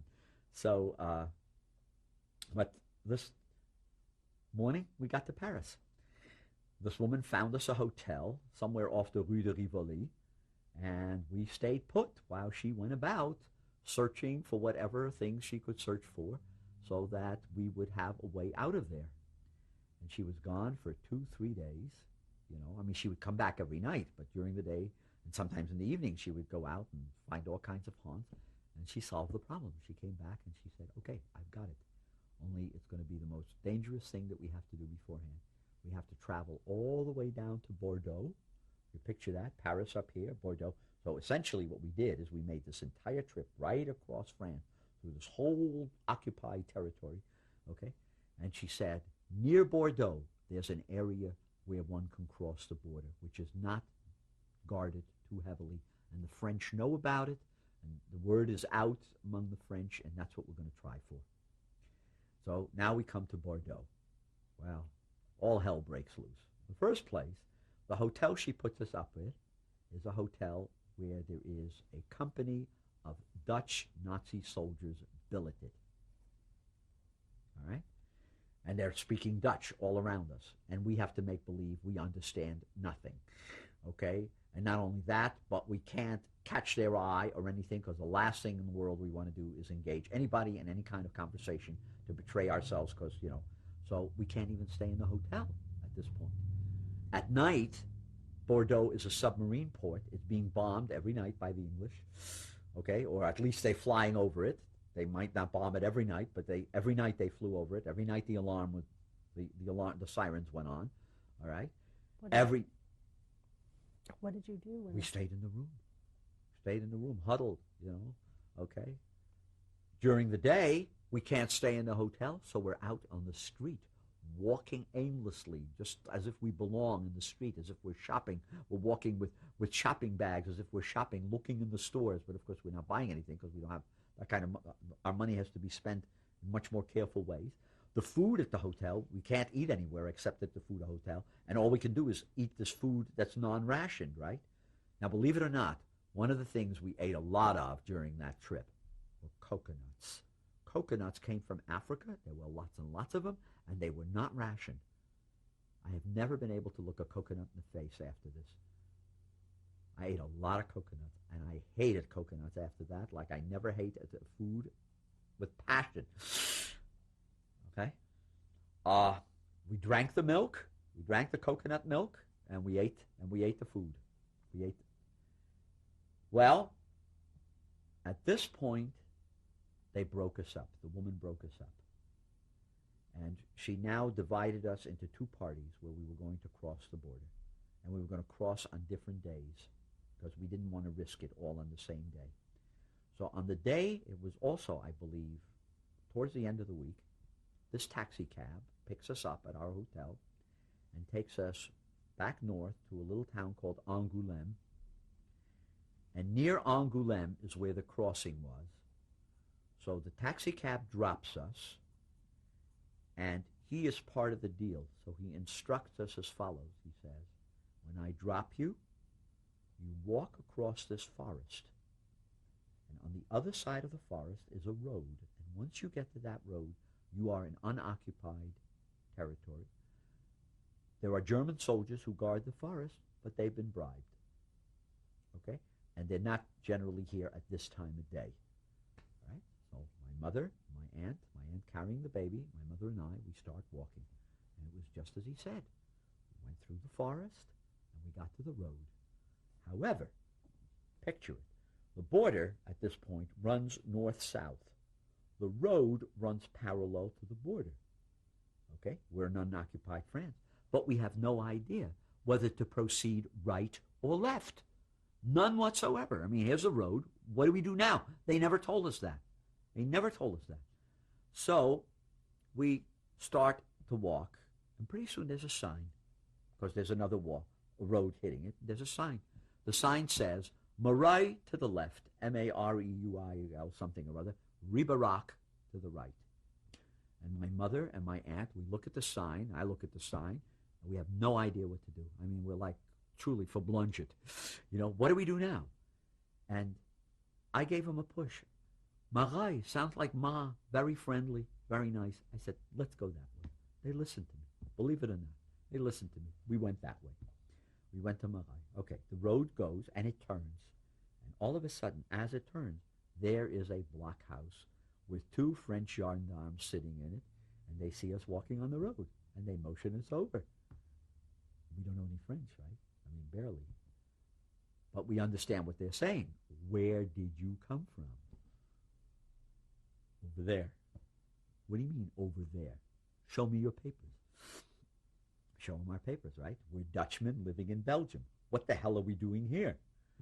He gets on the telephone, calls his superior officer. Within 20 minutes, while he has us wait, I mean, there's no place to run, right? I mean, what are we going to do, run? So we had to sit there, right? Within 20 minutes, this officer pulls up on his motorcycle or his car. I don't remember what it was. Yes, it was a car because he took us in, okay? And we have to repeat our story to him. And he said, I can't make a decision as to what to do with you. He says, we're going to have to take you to the prefecture in Périgueux, and they will decide what to do with you. He said, but he was very nice. He spoke German, and our Dutch, we didn't speak German, but our Dutch and we understood his German very well, right? But we understood each other. He says, I will take you to Marais for the night. He said, in the morning, we'll take you to Périgueux, and the prefecture will decide what to do with you. He says, but don't worry, he says. In Marais, he says, there is a smith, a village smith, and he is married to a Dutch woman. And she's very kind, and we'll take you to them, and I'm sure they will take you in for the night. Because Marais doesn't have a hotel. I mean, it's a village of 1,000 people, right? So he takes us to Marais. We're now in unoccupied France, right? Yo, we made it. Okay? We have no idea what happened to the other people in the party, right? All we know is there's my mother, my aunt, and the two little kids, myself and my little cousin, right? That's all there is, right? The rest of the party, they were supposed to leave a day or two later. We have no idea where they are, or they're still in Bordeaux at this point, but we have no idea what's going to happen to them at all. Okay? They take us to this, and these people are so hospitable. He is a white Russian who escaped after the revolution, to France, and he was a smith, and he met this Dutch woman somewhere, and they married, and they have this jolly, jolly household, and they're wonderful, wonderful people, and they serve us. I don't know what they must have done to serve us this fantastic meal. Okay, we're having this great dinner, and we're drinking, and we're singing, and we're having a good, wonderful time. It's our first evening of freedom in a way, right? Okay, and so she says to us, what happened? How did you get here? And we tell her the whole story in Dutch. We said we got to the road, and we went left to Marais instead of Ribarak. And she said, were you lucky? And we said, what do you mean lucky? She said, well, those gendarmes in Ribarak, if you had gone the other way, there would have been another blockhouse, and you would have met the gendarmes from Ribarak. She said, they would have sent you right back to the Germans. We went left instead of right, what can I tell you? I mean, it's on things like this that our survival hinged, right? The German officer who picked up my aunt's baby, right? The fact that we woke up on the train and walked to the back while the Germans were in the front, the fact that we went left instead of right. I mean, those are the kinds of things that cause survival instead of death. Amazing. Amazing. In retrospect, you think about it, you can't believe it. Well, the next day they pick us up. They take us to Périgueux, and they decide that they're going to intern us in a little village in the Dordogne called Nontron, Nontron. Charming little, adorable place. Population about 3,000. It is so beautiful you can't imagine. It nestles in the valley of the Dordogne River. Okay, it's got an uptown and a downtown in the mountains. It's just gorgeous. And what do we find there? Another 100 Alsatian Jews, all of whom had lived in Alsace before the war. When the war started, they moved themselves down. Nobody interned them. They moved themselves down to this section of France where they hoped that they were going to survive the rest of the war.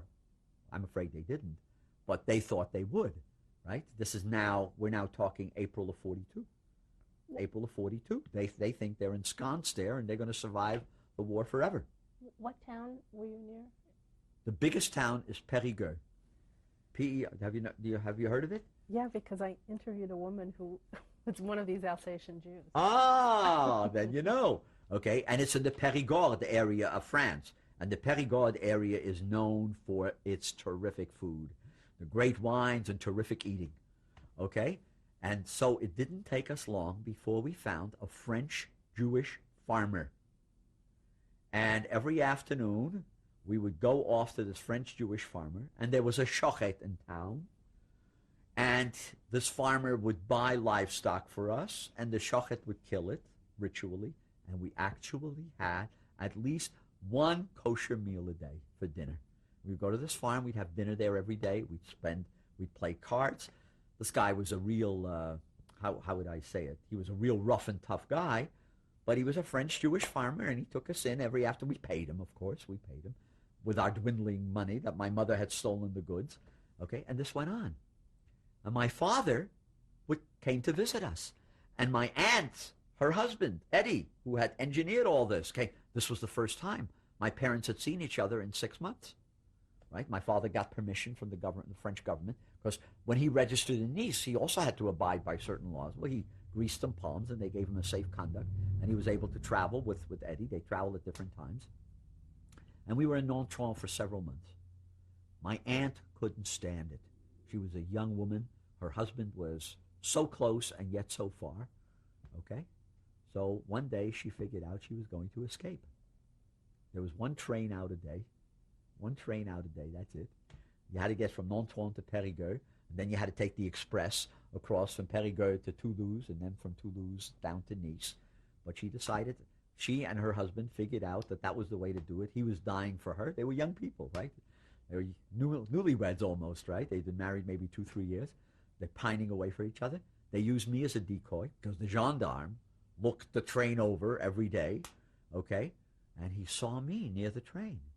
That got him to thinking. So I nonchalantly walked, and he followed me. And while he was following me, my aunt got on the train.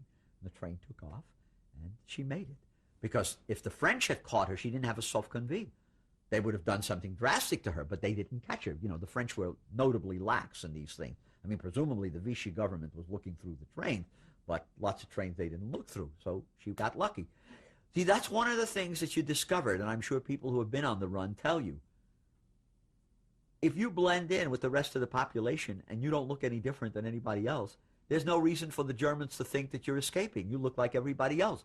The only way they can really catch you if they decide to have a razzia, where they cordon off an entire area, they grab everybody, like they would have done on that train. That was the equivalent of a razzia, right? They were really going through that train. But otherwise, if you go about your business, what do they know? Right? You look like everybody else. If you're smart enough and don't arouse any suspicion, you make it. If you look scared and etc., and you look at them as if you're, but if you just mind your own business, all is well.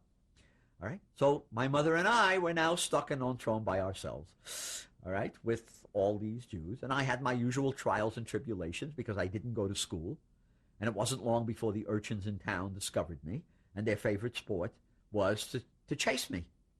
Luckily, I was very, very fast, so 95% of the time, they didn't catch me.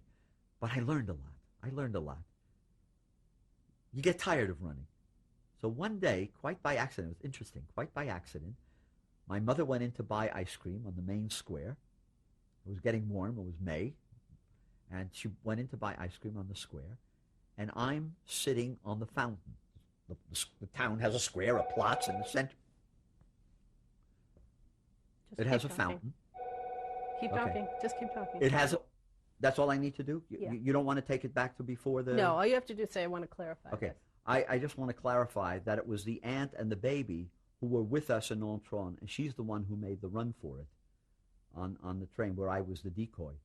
The other aunt, who was left with that couple with the two teenage daughters who were going to cross the border 2 days hence, evidently they had no problems whatsoever. They were not caught. Evidently they had learned something by the time they did this, so they crossed the border. They got to Nice without any difficulties whatsoever. And we discovered that from my father when he came to visit and the uncle who came to visit. Okay, that's when we discovered that. But we stayed in Nontron through the spring, through May, June. July came, and we were still in Nontron, and my father came to visit again a second time. Now, while all this is happening, we are now safe, presumably, in Vichy, France. My father has an older sister who you saw, whose picture you saw. Okay, she came to the United States in 1913, and she'd been living in the United States for a long time. She was a very, very beautiful woman. She was a beautiful woman even into her 60s and 70s. Very, very vain, never married. A true Aryan face. Okay, as she grew up, all right? And in the 30s, my aunt, at the behest of the FBI, befriended certain Nazi groups in New York. My aunt's name was Dottie Schreck. My father's. She befriended certain Nazi groups. She was in business. And I believe that it was these Nazi groups who were ultimately rounded up when the war started. Okay? But we need to talk about you. No, but it's very important. Okay. Very All right. important. All right. Because of her, you know, very few Jews were given American visas during World War II. Almost a minuscule number. We got an American visa because of my aunt, because the government owed her one. Okay? That's what ultimately saved our lives. The fact was we got an American visa. So in mid-July, that American visa arrived to my father in Nice. And once my father got that visa in Nice, he set the wheels in motion for my mother and I to join him in Nice, because the French government no longer had a reason to keep us, because after all, we were going to leave the country. And why would they keep us from Nice? There was no reason. We had to be in Nice because only in Nice were there consulates who could approve our Spanish visa and our Portuguese visa, because the only way to leave from France to go to the United States was to go via Spain and Portugal and ultimately take ship from Lisbon. Okay, so those were things that had to be done. All right, so there was no reason for the French government to deny that, and if there was, I'm sure my father bribed them, you know, at that point. So on the 1st of August, my mother and I got on the train in Nontron, and we were now perfectly legit, all right, and we joined my dad in this hotel, the Hotel Frank in Nice, which was at about a block from the train station, where the hotel was full of nothing but Jewish refugees of all types, okay? People who had escaped from Hungary, people who had escaped from Czechoslovakia, from Austria, from Holland, from Belgium. And there, again, I met people that I had known in Holland that had been friends of my parents who had also figured out ways to get there by this time, okay? And it was just, imagine, you could have made a movie in this hotel alone. All the people there were refugees. And the people who owned the hotel were a Swiss family, the Franks, who a man and wife, and they were very, very friendly. And in fact, I can tell you a lot of very funny stories about that hotel. One of the very funny stories is that the French would not let you work. As a refugee, you were registered, but you could not work because you would be taking somebody's job away. On the other hand, you had to demonstrate that you had enough money to live on. At that time, the amount of money that was considered enough money to live on was 80,000 francs, because the franc wasn't worth anything. You had to show that you had 80,000 francs. Well, there was a little package of 80,000 francs that made the rounds. every month you had to report to the police and show them that you had 80,000 francs that you could live on. So this package was carted from family to family, and each family brought it to the station, showed that they had their 80,000 francs. And I had a lot of friends. We had a lot of fun for about a month. We went to the beach. It was like vacation. It was great. Then, the end of August, the German government started to put real pressure on the French Vichy government to turn over all these Jewish refugees to the Germans. First to put them in camps, and then to turn them over to the Germans. Okay? And of course, that's when the trouble started. So we had to go into hiding, because at the same time we're getting our visas. And we had to go into hiding. Okay? There was a Jewish family. See, the Jewish families who were French were not subject to this. The Germans first wanted to start with the refugees because presumably we had escaped them, right? And they wanted to get their clutches onto us, right? So we had to start to report. Well, we didn't report because we're too busy getting our papers. We got to get our papers to get out of here. In the meantime, we have to be in hiding. My uncle and wife get caught. Not the one with the baby, the younger one, Eva, and her husband, Izzy. They get caught. And my father did the most courageous thing that you can possibly imagine. He jeopardized his entire life, and he went to the police station to bribe them and to talk them out of them. And he succeeded. I can never believe he actually did that. But he did it. He went down to the police station, and he had such a great story. He said, how can you take these people? These people are Romanian citizens. Romania is an ally of Germany. You don't think that the Romanians are going to thank you for taking one of their citizens and turning them over to the Germans, okay? And so, believe it or not, the story sold. The story sold. And by nightfall, they were safe. But you can imagine what kind of panic we were in the afternoon when we heard that they had been arrested.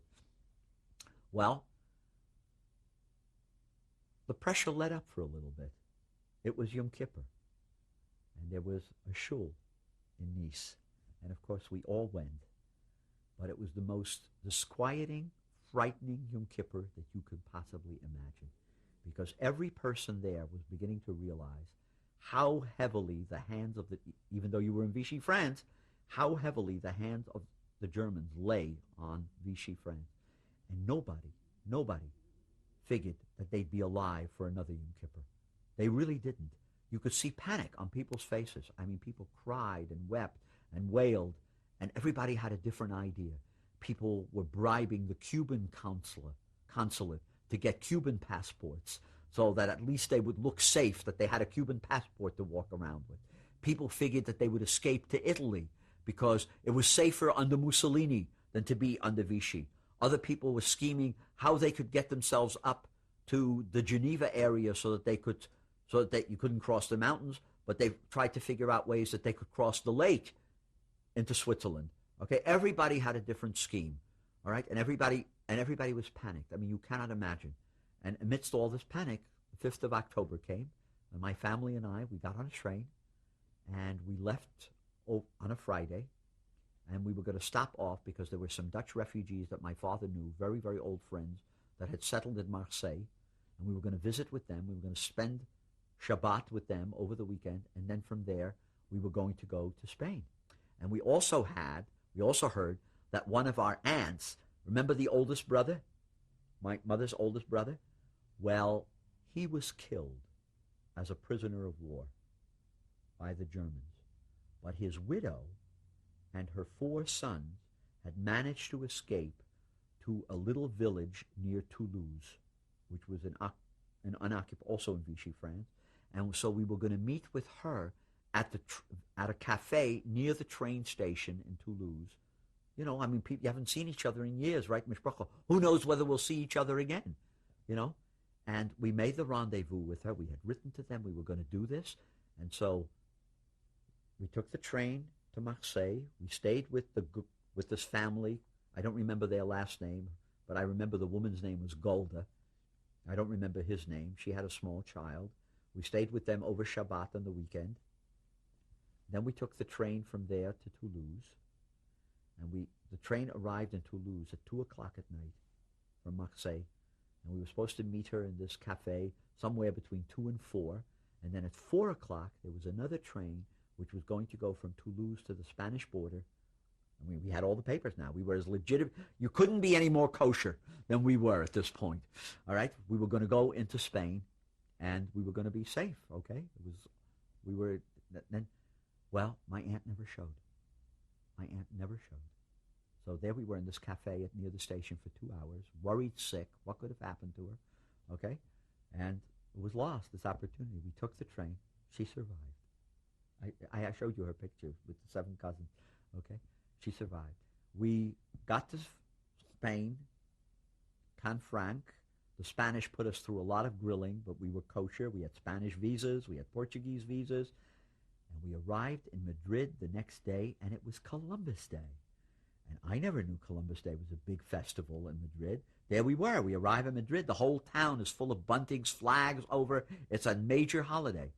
And then a very strange thing happens. We come out of the train station.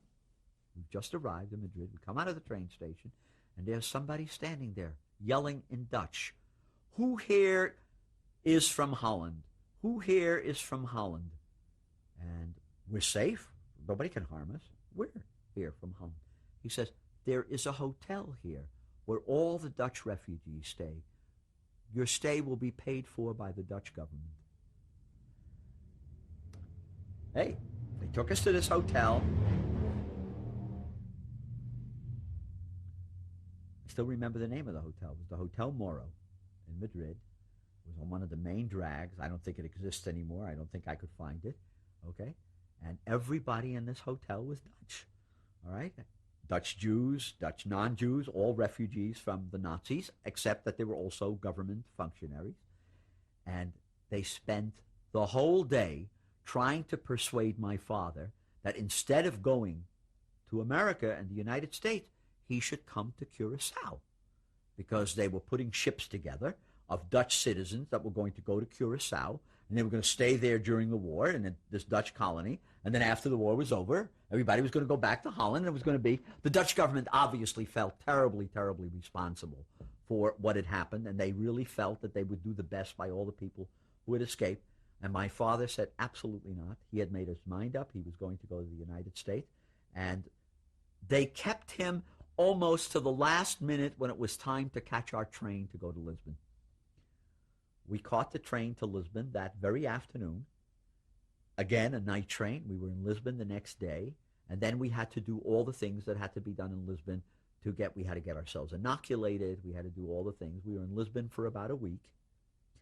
And eventually we wound up on this little 4,000-ton Portuguese, it must have been a freighter at one point, but now it was a passenger ship. The accommodations were less than luxurious in every way that you can imagine. It was called the Carvalho Arujo. I can still spell it even. And the trip took 10 days to get from Lisbon to the United States. We did not go into New York Harbor. Now, you must understand, at this point, it was only my father and my mother and me. And we're going to stop here to change the reel. So the ship basically took off on the 20th or 21st. We were in Lisbon for a week to arrange for everything, and of course we couldn't leave before the ship left. The ship left about the 21st of October. It was about a 10-day voyage, and it was very quiet, except I was awfully seasick. The seas was the Atlantic in late October, and it was very, very rough. Everybody, in fact, one night, the only person who went to the dining room was my dad. But outside of that, the trip was rather uneventful, except for one evening, when a German scout plane found us somewhere.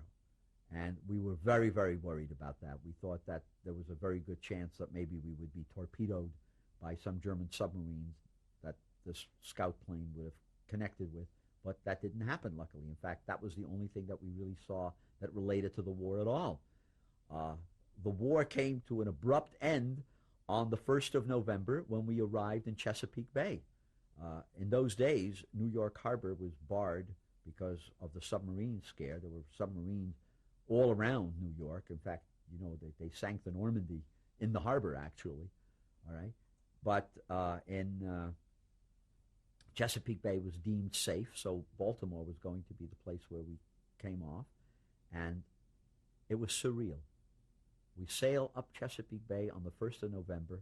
It is the most gorgeous day that you can possibly imagine. You've never seen a day like this. And there are hundreds of little sailboats, people out, pleasure sailing. We've just come from this horrible, horrible European experience of the war, and here you don't even know there's a war. I mean, you haven't the vaguest notion that there's a war going on. I mean, the fact that we're in Chesapeake Bay rather than in New York attests that there is a war. But in Chesapeake Bay itself, you wouldn't have known it. The ship docks in Baltimore, and now comes the tough part, getting us off the ship, because they weren't just going to let anybody off the ship. So they went through, everyone was grilled and re-grilled and re-grilled until they were reasonably sure that we were not Nazi spies holding up as faking our way in as Jews. I think it's one of the things that's very noticeable about the people on board the ship. Everybody on ship was, of course, a refugee. But surprisingly, half the people on the ship, at least, were Polish non-Jews who somehow or other had managed to wrangle visas to get to the United States. Now, admittedly, many of them were of war-fighting age, and I suspect many of them then were joined into the U.S. Army. I don't remember any women. I remember mostly men. So I suspect that many of them then wound up fighting in the U.S. Army, and that's probably why they were admitted. But my father was very, very upset by this. He was very upset that here was this ship with refugees, and only half of them were really Jewish, okay? And why weren't the rest being saved? You know, this really upset him.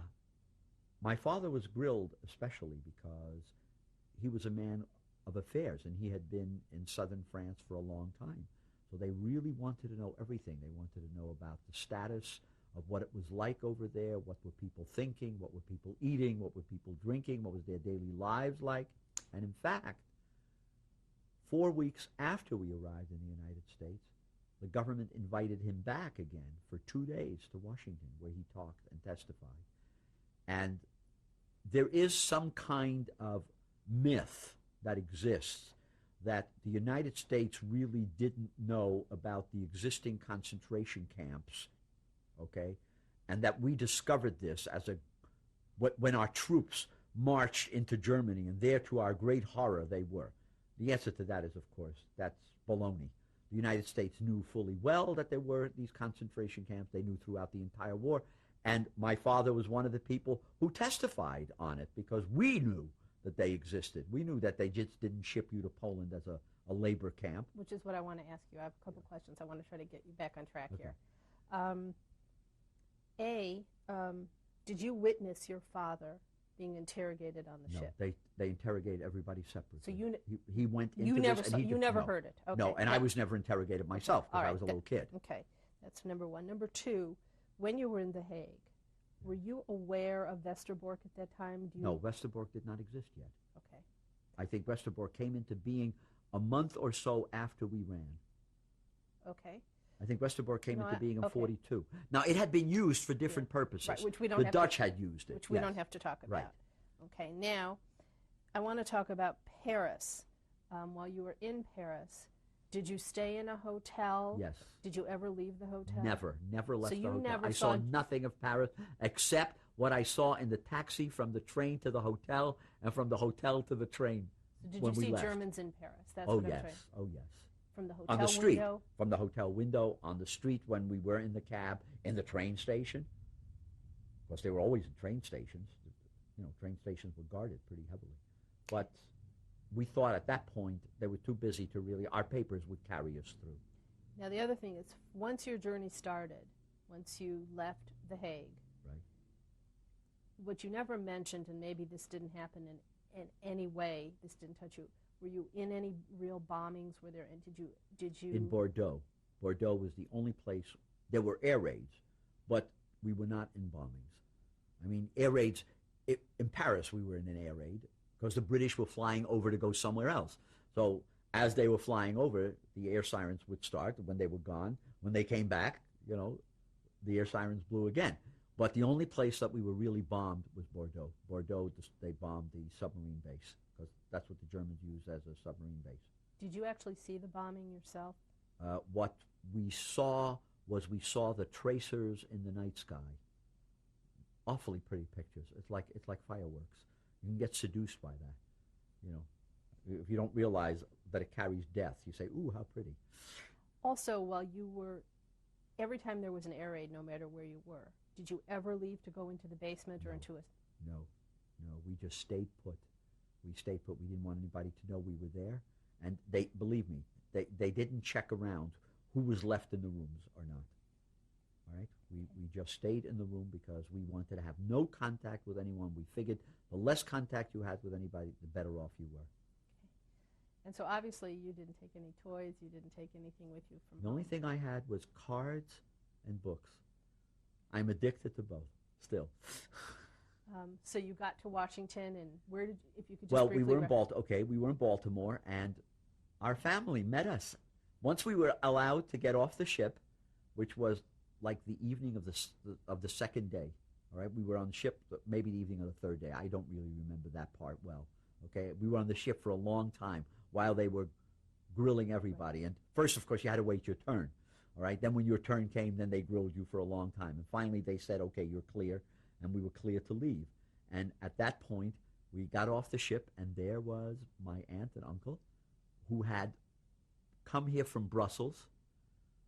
They had actually escaped right in May 40. They had a car, and they ran ahead of the Germans all the way down to Spain. What were their names? Because This is a great uncle, my grandfather's brother, Chaim Wanderer, and his my mother's mother's brother, Chaim Wanderer, and his wife Betsy. They had come here in July of 1940. Something that's real important to remember. We only can have your story. Right. By you telling me about them, it's their. Okay, but you they weren't met there. us. Right, Yeah. they met us. Mm-hmm. They were already no longer greenhorns. And there was my father's sister who had helped bring us here. Okay, and it turned out I had an extensive family here that I didn't know anything about in New York. On my father's side, on my mother's side, people who had come here during and after World War I and in the 20s. All right, and they took us up, and we started a life here. I went to school. My father worked and then ultimately started a business. And I went through high school. I went through college. I went to Indiana University. One day I married. I served in the U.S. Army during the Korean War. What's your profession? My profession is, well, if you had asked me 20 years ago, I would have said I'm a mathematician. But a mathematician is a person who does mathematics. I no longer do mathematics. I now teach mathematics. There's a difference. Where did you work, though, you don't have to give me the whole list. Well, what I did you worked do in with mathematics? That's what I need to know. Oh, well, I was very much involved in mathematical research in the biomedical field. Statistics and mathematics in the biomedical field. That's where I did most of my publishing, whatever papers I published. You also told a nice little story to me earlier today about when you came to the United States, about one of the first movies you saw, which I thought was quite one of the cousins who really took an interest in me decided that he had a daughter my age, and so he took us both to the movies. And the first film I saw was the Lou Gehrig story, which I understood not a word. I mean, I hadn't the vaguest idea what was going on, because the whole thing was so foreign to me. But then a week later, he took me to see Casablanca. Now, that one I understood very well, because I had just come from that very, very same kind of milieu, so I understood. I didn't know any English yet, don't forget. I mean, I was only in the country maybe 2 weeks or something, so I really didn't speak English. But I understood enough of what was going on in that movie. I could have told you the story from beginning to end without any problems.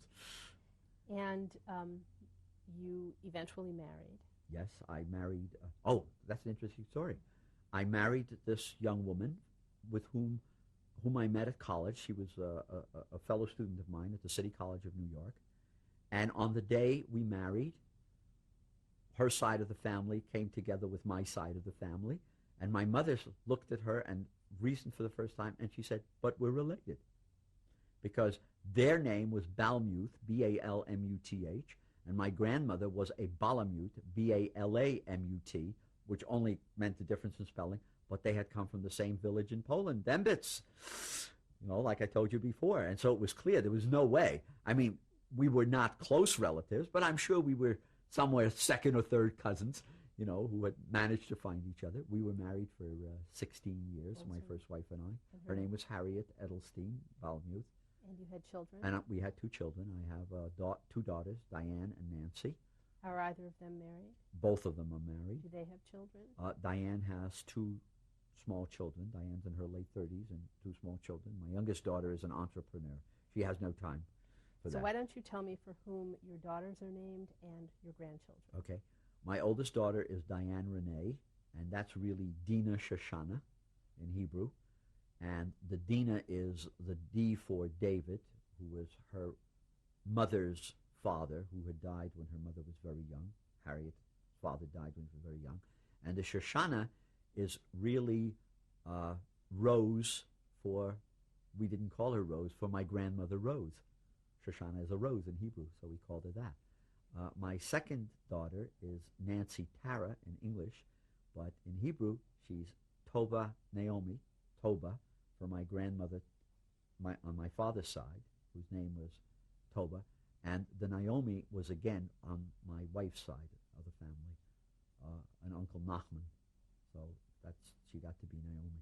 And you were married you're married a second time. And yes, and then in 1971 I married Malka, who is my current wife.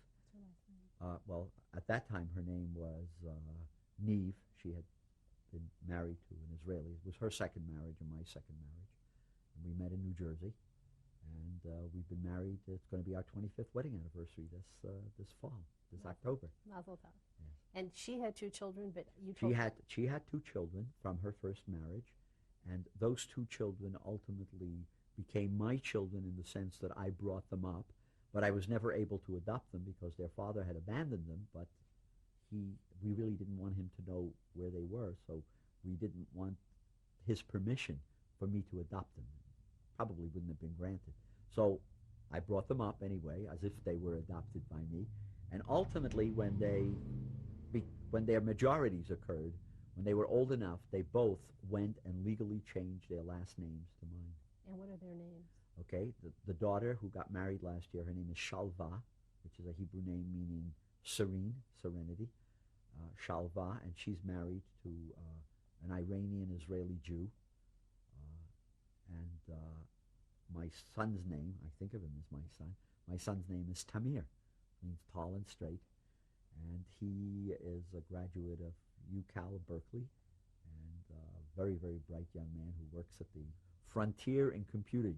Is he married? He's not married, no. And your grandchildren are Diane's children? My grandchildren are Diane's children. She has a little boy, Jeremy Michael, and a little girl. Jeremy Michael was born on Cinco de Mayo of 94. But why don't you tell me for their names and for whom they are named? Well, I don't know. They're not named for anybody in the family. At this point, Diane doesn't believe in anything like that. And what is the name of your other grandchild? And my little granddaughter, her name is Serena, which is really the English of Shalva, so it's kind of nice. My real children and my stepchildren really have minimal contact with each other because they're like 2 separate families, except for the fact that Nancy and Shalva, over the years, became real buddies because they were closest in age. Nancy is now 34, Shalva's 31, so they were closest in age, and they became very, very friendly, and they deal with each other. Also, how did you come to find out that about your grandmother, the one that Rosa Chop, who had been left in Holland? In 1968, I was invited to an international symposium in Poland, and on the way to Poland, I decided to make a big vacation. In fact, that was the year I separated from my first wife, so I really needed to get away. And I built a 3-week vacation around it. And part of that vacation was to visit my family who had returned to Holland and Belgium. And one of the people I visited in Belgium was my Uncle Eddie, who had been the guy who had done the smuggling and who knew Cykerbike, etc. And by this time, he and his wife Annie had separated. She lived in Israel, he lived in Belgium, but he entertained me very royally for the 4 days that I was there. And we talked about old times, and he told me. He's the one who told me what had happened at that meeting. He's the one who told me. Before that, I had no way. My father never mentioned it to me. My mother never mentioned it to me. He was the one who told me about that night, what happened at that, what I now call the War Council. But is he the one who told you about your grandmother? Is that how he... Yes, he told me that at that time the decision was made No, to leave. But how she died. Oh, no. Oh, you want to know how I... No, oh, how do you know that? I just need to know Okay, how let me that. tell you how I know that. All right. In 1980, our son Tamir was bar mitzvah, and we decided to hold a bar mitzvah at the wall. And so we went to Jerusalem, and we spent a couple of weeks in Israel. And before we went to the bar mitzvah, the day before, we took the kids to Yad Vashem. Well, I guess a couple of days before. And while I was at Yad Vashem, I was really walking around. I'd been to Yad Vashem before. This was my second time through. And I found myself in this very large room, which looked like a library. I said, that's strange. What kind of a library? Because all the books look alike. They all had black bindings. And I saw people working at a desk. And I walked up to the desk, and I saw it looked like the kind of visa application that you might fill out. And there was somebody's picture there. And the man was dressed in the garb of the 30s. And the moment I saw that, I understood that these were the archives. You know, it was like it suddenly came to me. These had to be the archives. So I said to the attendant, are these the archives? And he said, yes. And I said, do you have the names of all the people who were killed in the Holocaust? And he said, no, only those we know about. So I said, okay, what's the situation with Dutch Jews? He says, on the Dutch Jews, he says, our file is 95% complete. So I said, well, how are they done? Are they alphabetic? And he said, yes. So I said, can I see them? And he said, yes. Can I see the book starting with CZ? I told you her name was Czop. So he said, of course. And then I asked for other books. And there I found my entire family that had been left in Holland. Their days, they're identifying these books very tersely. There's a name, last name, first name, date of birth, date of death, and the camp they died in. It's a two-liner or three-liner for everybody. And just tell me, where was it that you found that your grandmother... Well, my entire family, my grandmother was killed somewhere in February of 1943. I don't remember the exact date. I just need to know the location. Oh, she was killed in Auschwitz. As In well. fact, all the people in my family were killed in Auschwitz except for one young cousin who was a strapping boy, and he was killed in Sobibor on the 5th of May, 1943. My family, between the 26th of January and the 5th of May, my entire family was wiped out. Of everyone who was left. And on They were that, all killed in the Shoah. and on that, I want to ask you, now that it's over 50 years since the war is over, what is it that you want to pass on to all of your children and grandchildren about what happened to you? What do you want them to remember most? In 2 words, be mobile. I mean that. Be mobile. Okay. Be prepared to pick yourself up and walk out the door at any time, leaving all your possessions behind, because possessions are worth nothing. You can always go somewhere and start all over again. Possessions are worth nothing. Okay? Even houses that you own are worth nothing. Wealth is worth nothing. You are worth something. Okay? Be prepared at any time to do that with your loved ones. Walk out the door and disappear, whatever way. Figure out how to blend. If it ever happens again, figure out how to blend in with the population and disappear. Okay, I think on that note, that concludes this part of the interview. I want to thank you. We'll leave it, what are we going to do? We'll bring your wife down and talk to her for a moment. Sure. Okay, no, just stay put. I'd like to introduce my wife, Malka Neve Scheinok, whom I married, or we were married on the 3rd of October, 1971. It was Erev Sukkot when we married. Nice time. And your husband has just told us his whole story and told us his feelings. Is there anything that you'd like to contribute in terms of knowing what his story was, knowing the history, and you teach it, you're a principal, assistant principal of Jewish schools. Is there anything you'd like to add specifically about him? Well, I think it's very important that he's able to tell his history and to tell his story, because I think that the Holocaust is something that is almost impossible for children to understand. It's impossible for adults to understand. So even more so, it's impossible for children to understand.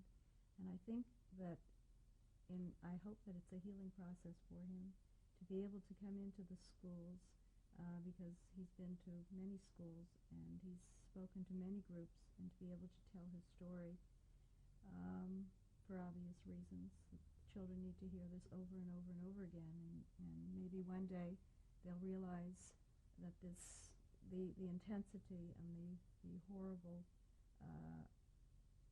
history that the Jews went through, and it'll make them better and stronger Jews. Is there anything else?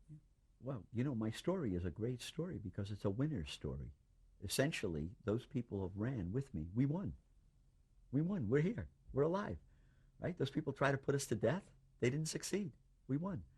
Okay? Unfortunately, there were an enormous number of victims. Horrible. But from my viewpoint, we won. That's very reassuring, you know. And on that note, I think we'll move on to filming your photographs. Thank you. Okay. The picture on the left is the picture of my grandmother, Toba Scheinok, and it was taken in Poland around the turn of the century in the town they lived in, which was Wilcze Wola. And you need to say the 1900s because we're going into another century. Oh, probably around 1900, 1905, something like that. The picture on the right is a picture of my father, and it was taken in the 20s in the Hague, Holland. Okay, we're done. Okay, this is a picture of my Aunt Dottie Schreck, who's my father's oldest sister, and it was taken in New York in the late 20s. And this lady, Dottie Schreck, is the one who sent us the visas to America. It's because of her efforts that we had our visas. These are my parents, Chaim Scheinok and Sarah Scheinok. The picture was taken in Holland in the late 1920s in The Hague. This is me on the left, Peretz Scheinok, taken when I was 7 years old with my mother, Sarah Scheinok, in The Hague around 1938. This picture is the last picture of my family that we took in Holland. From right to left, first is my father, Chaim Scheinok, then there's my mother, Sarah Scheinok. The one in the middle is me, Peretz Scheinok, when I was about 9 years old, and around 1940. The woman sitting next to me is my mother's younger sister, Eva Kunstlicher, and that's her husband next to her, Izzy Kunstlicher. Picture was taken in The Hague, Netherlands, around 1940. This picture was taken August 3rd, 1990 in Israel, and it shows the 7 surviving first cousins, including my Aunt Bluma, who was the wife of my mother's oldest brother. From left to right is my cousin Rosa, Rosa Hirsch, who lives in London. Next to her is my cousin Pepita Perez, who lives in Netanya. The person behind that is me, Peretz Czop. Then comes Jacques Czop, who lives in Paris. Then next to him is Pinchas Czop, who lives in Eilat. Next to him is Tzivish Czop, who lives in Haifa and in Brussels. And next to him is my cousin Jacques-Pierre Menner, who is the brother of Pepita. Jacques-Pierre Menner lives in Brussels. This is a picture of my second daughter, whose married name is Nancy Giller, and it was taken during her modeling days in Osaka, Japan, I would say in the late 1980s. This is a picture of the two people. The two people on the horse are my daughter, Diane Engel, and her now husband, Mathis Engel.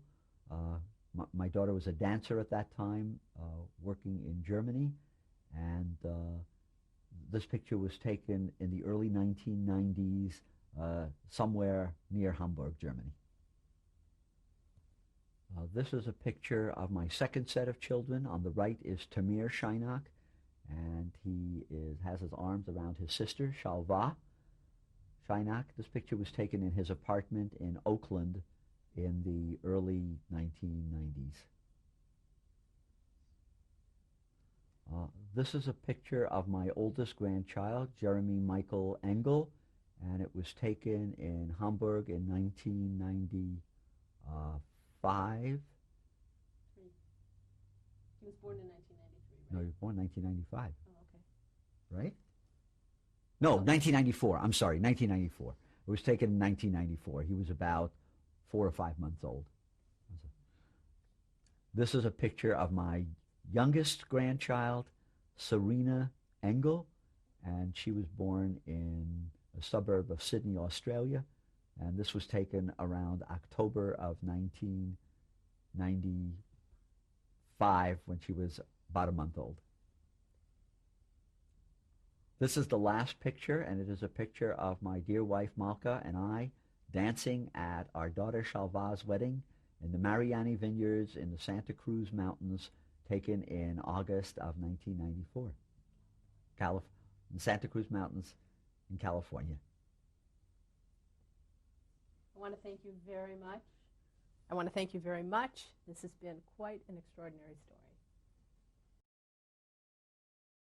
ידיד נפש in אוף הרחמן משוח עבדך אל רצונך משוח עבדך אל רצונך ירוץ עבדך כמו היה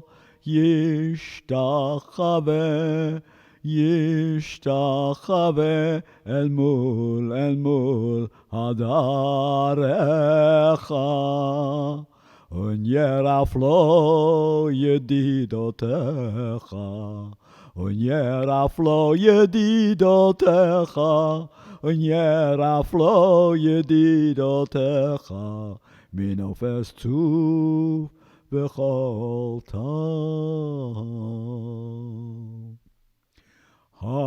הדור נאה זיף העולם, זיף העולם. נפשי, נפשי חולת, חולת אהבתך. אנא אלנה רפאנה לה, רפאנה לה, רפאנה לה, רפאנה לה, בהרות לנו זיווך, עוז תתחזק ותתרפא, עוז תתחזק ותתרפא, והייתה לה שמחת עולם, והייתה לה שמחת עולם, והייתה לה, והייתה לה שמחת עולם.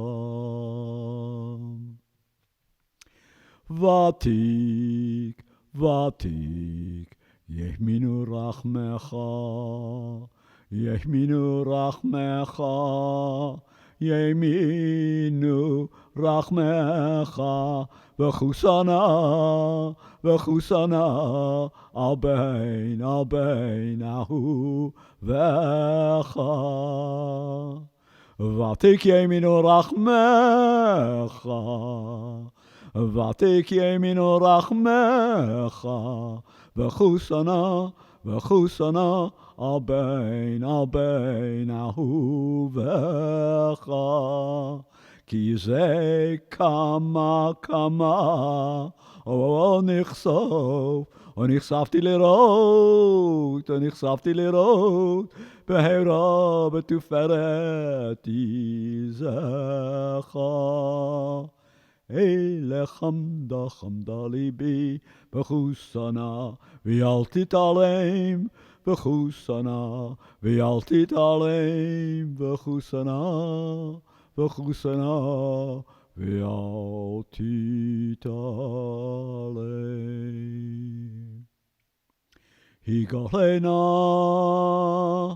היגלנה פרוס ופרוס, חביבי עלי, את סוכת שלומך.